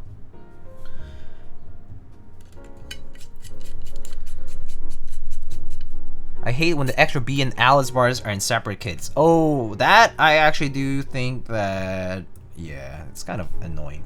Well, I think Alice bars and B's being in separate kits is annoying if the B is not in the base kit. Because that means you have to buy 2 child kits rather than 1. That's when it's annoying. I'm okay with it being separate, but then having, let's say, a spacebar kit, right? That has all the space bars. I understand that because as a seller, yeah. As a seller, I think you want a base kit that's comprehensive and that you can buy a lot of extra base kits for. Why? Because for a vendor, it makes more sense for them to sell GMK sets, not during the GB phase, but during like just normal retail. Why? Because yes, the margins are bigger, and more importantly, because if it's like an easier to stock item, it's incentivized for them to do so. I do not think that Alice layout belongs in the base kit. I don't think so. I personally disagree with that strongly. I don't think that Alice spacebars and extra B should be in the base kit.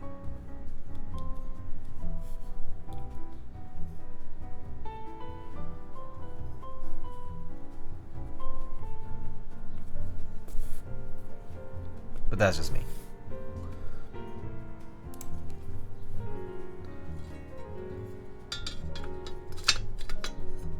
I think a base kit should be exactly what it's supposed to be, a base kit. It should be something that has the baseline for most people in the hobby, not everyone. Not everyone. And the reality is that most of the buyers in a GMK set group buy are actually people who use full size.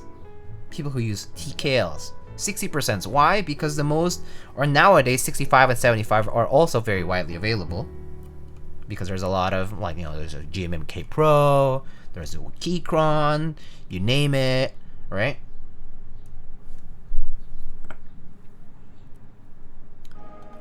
Yeah. So I personally think the best way to design a GMK set as a designer is to make a set that you can stock easily as a vendor, the fewest number of child kits possible while keeping the base fully compatible for the vast majority of people. I think that's the best way to design a GMK set. No splitting numpad bullshit, you know? None of that. Why? Because in the end, all those people who do use numpads, which is actually like a lot more people than we think, yeah, get screwed over. Next thing you know, there's just no numpads available. And they have to rerun a group buy, basically. And be like, oh, last time we did a group buy with no numpad kit in base, or numpad was separate, but this time we're actually gonna put it back in. Alright? Yeah.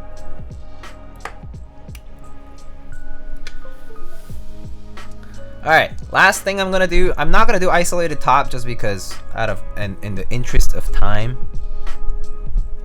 And for a typing test, I think I'm probably just gonna stick with top mount when I'm doing like a video, like to put on YouTube.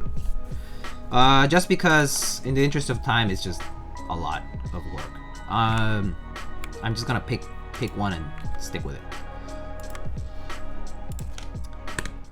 All right, here is top mount with the brass bottom. All right, here we go, my friends.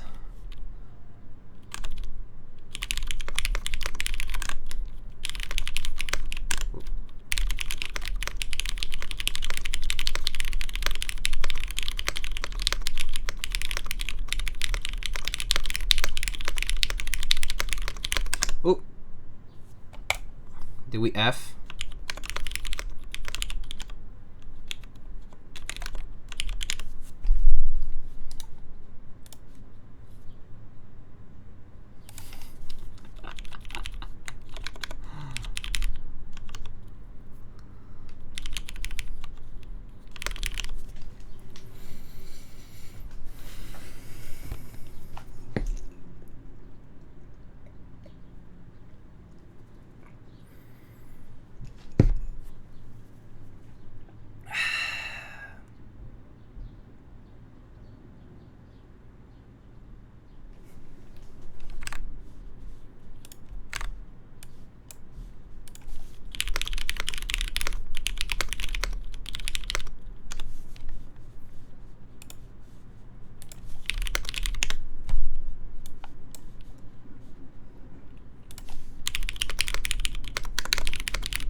We back.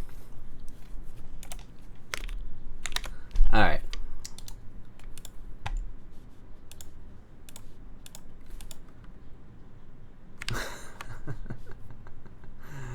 All right, let's just do this. All right, here we go. Now it's top mount, as I said, with a brass bottom. Oh, yeah, I saw the chat die just earlier, so that's why it stopped right away. All right, here we go.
And here is the mods.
Alright.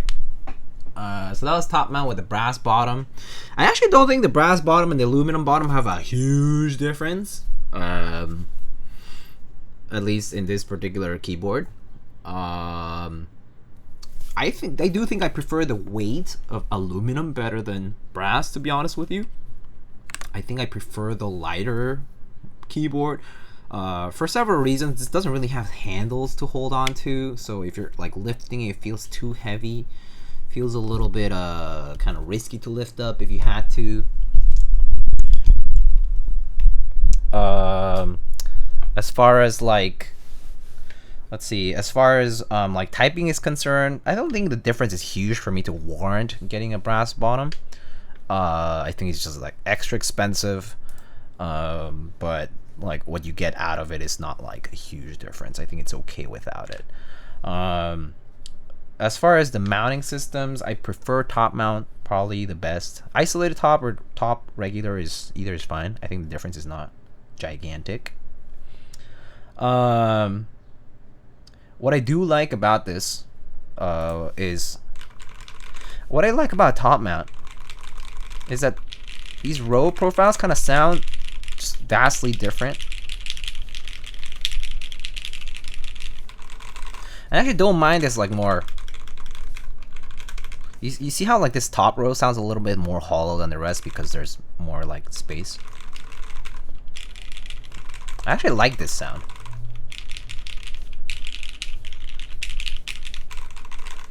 So yeah, I think stack mount is nice if you want a uniform sound though. It's a good way to do that. Very good solution for that. Especially I think the silicone piece is particularly nice. I mean, this is like well made. It's nice that you can screw it down so it stays in place. It won't shift around in your keyboard, which is pretty nice. I think that was pretty nice solution for that. Keeping this down, and it's very nice and clean. Doesn't degrade or anything. Pretty good. So overall, I'll be pretty happy with this board for $300 US plus all the options. A plus. Why not? If you want to go ham on the options, go for it. Like if you want to purchase all the back pieces, all the back plates, and whatever, all that stuff, you know, go for it. So like let's put the mirror one back on. Like, you know, if you want to go for this, you know, like, yeah, if you want to purchase all this stuff, yeah, so you can do that. You can exactly do just that. So like, so here we have different back pieces here. Brass, titanium multicolor PVD, white aluminum, and then here we have the matching bottom piece. Actually, yeah, I do think that the bottom that matches the lilac personally looks nicer. I actually think this particular brass color doesn't go too well with the lilac, in my opinion. It's a nice accessory to have if you want to try a different. If you want to try a different density of the material of the bottom, I think that's kind of cool. But I do prefer the lilac on lilac look of this. And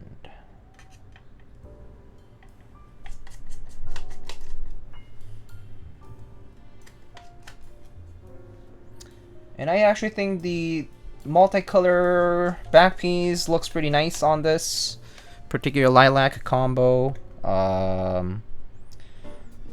Yeah.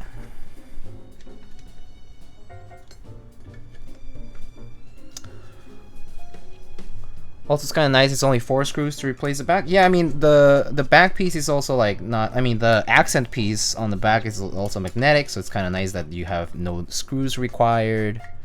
Nice little interchangeable accents. Definitely kind of changes the. Kind of gives you a bit of a refreshed look. Yeah, can be fun, I think. But yeah, I do think I prefer the look of lilac on lilac for sure. Yeah, out of all of these choices, I think I would go with, if I had all of this stuff available to me, yeah, I think the lilac on lilac with multicolor or silver mirror is pretty nice. I actually don't like the silver, I mean like the mirrored look as much. Personally, I just don't like the idea of it getting easily smudged and all that. Kind of feels like I have to handle it too carefully. It's not something I necessarily want to be doing all the time. I think the titanium, because it has that matte texture, it's easier to, like, you know, you won't feel like you're making it dirty or screwing it up by just handling it with your hands. So yeah. Where do you get the desk mat? It's a desk mat. Shuang Mu. He also helped run the Alpha Keycaps desk mat and the Gaff desk mat. He ran those as a collaboration with the different makers. So yeah, he's on Instagram for the most part. Yeah. He also ran the CC box, the artisan case. He also ran that. Yeah.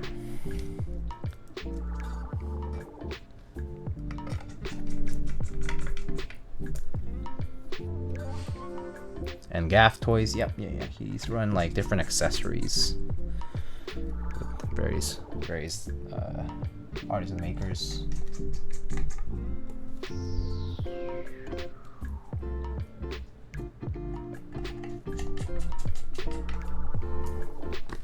Yeah, so I think out of these, yeah, maybe the TI multicolor I think is the one that I like the most. Kind of close enough in the family of colors too. So I think this look is pretty cool. Yeah. Now we're back to a regular alu bottom. Just gotta get this mic close-ish. Oh.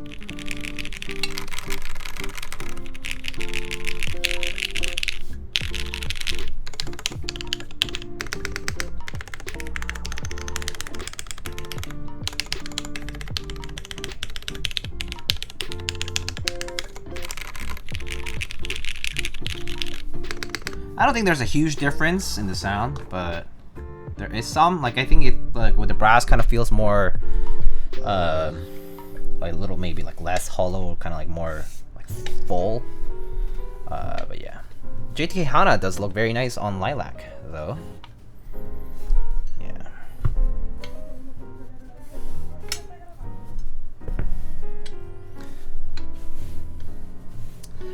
Yep. Take a close look at this.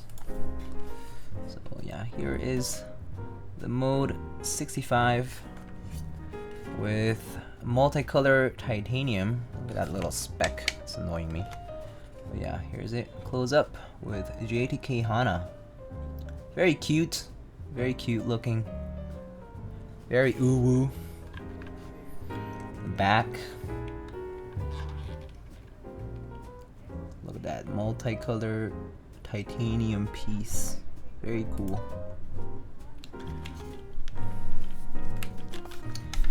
Yep. I like this one. The silver mirror is cool too. I just don't like that it gets smudged though. Yeah. Silver mirror looks good with the lilac, but yeah, not my preference actually. Let's see the whites. White. And too white, I think. Oh, looks really good with the alphas actually. Looks really nice against the alphas there. But I think I do like the multicolor the best.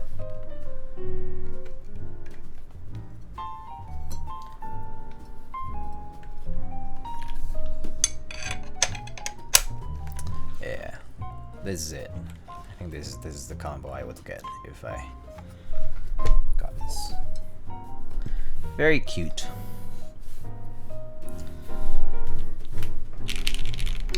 So yeah, for $300 plus extras and shipping and tax, pretty good deal for the money. IMO mode 65. Yeah, I dig it. Here's a side profile for those who don't know. Here's a side profile, pretty standard look. Yep, just flat at the bottom and accent piece showing at the back. Front,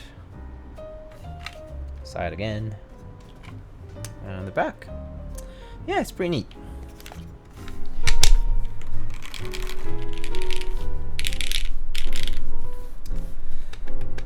How much does it weigh? I think this should probably weigh like about 1 kilogram, just about with alu. With brass, it was like 2 kilograms. So I think with alu is just, yeah, 1 kilogram and 62 grams. So yeah, one kilogram basically. Yeah, not very heavy, but I think it's a nice weight for all aluminum. Yeah, definitely agree with Peaches. Good step up for people who want to dabble into custom scene. And there's a lot of options, so you actually get to experiment a little bit if you wanted to. And you're not really breaking the bank as much. I think, of course, getting the brass pieces definitely gets quite expensive. But I think I would be happy without the brass pieces, actually. I would be happy with just getting maybe just this. Maybe just this. Alu case, titanium side, or back, and alu. Well, I guess this is included in the base price, so the only extra I would get is this, right?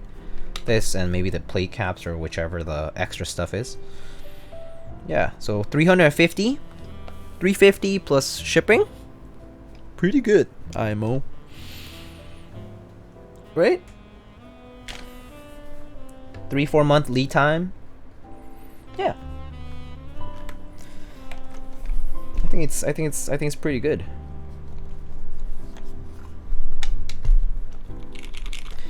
All right. Well, I think that concludes the stream for me as far as options. I think I've pretty much covered everything. If you have last minute questions, if you're in chat, feel free to ask them. But yeah, I think that's all I have. Next time I think we're gonna be building, we might be building another Jane actually. So you can stay tuned for that whenever the ping drops. Play more Diablo later. I'm kind of done with playing Diablo in the way that there's not much content for the beta, so it doesn't carry over, it doesn't roll over, so there's kind of no point playing too much. Yeah, beta progress does not roll over to regular launch, so I don't need to play too much. Thank you for stream. No problem. No problem.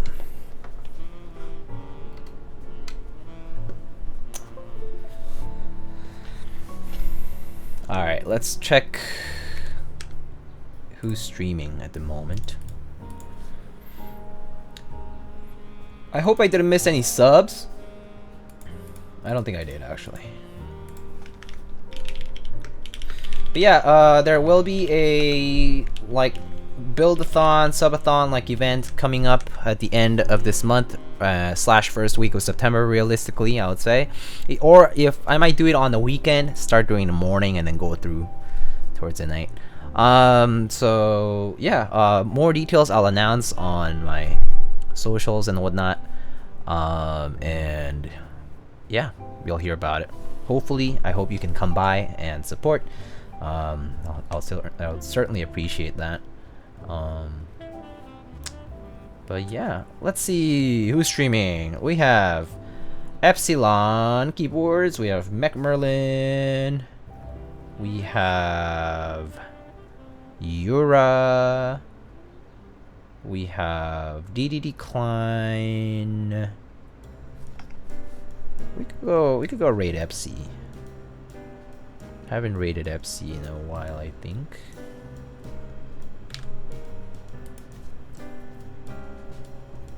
Raid FC, I'm not biased at all. I'll go raid. We'll raid FC.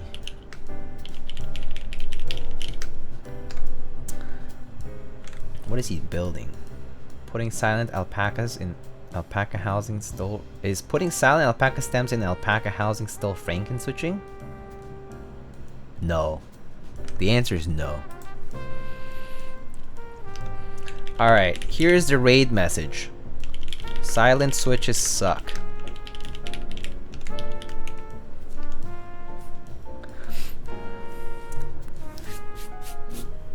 Just for Epsi. Just for Epsi. Anyway, thank you everybody for stopping by. I appreciate y'all who came by.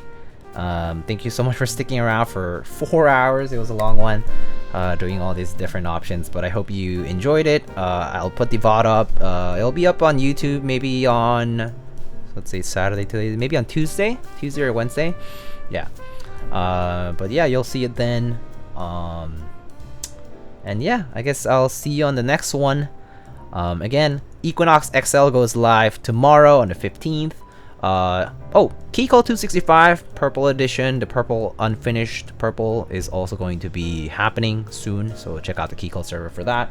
They're not my sponsor, but I like Keycode. So, but yeah, and Jimky Slasher, check it out, Project Keyboard, and Jimky Moomin, and soon. So check that out.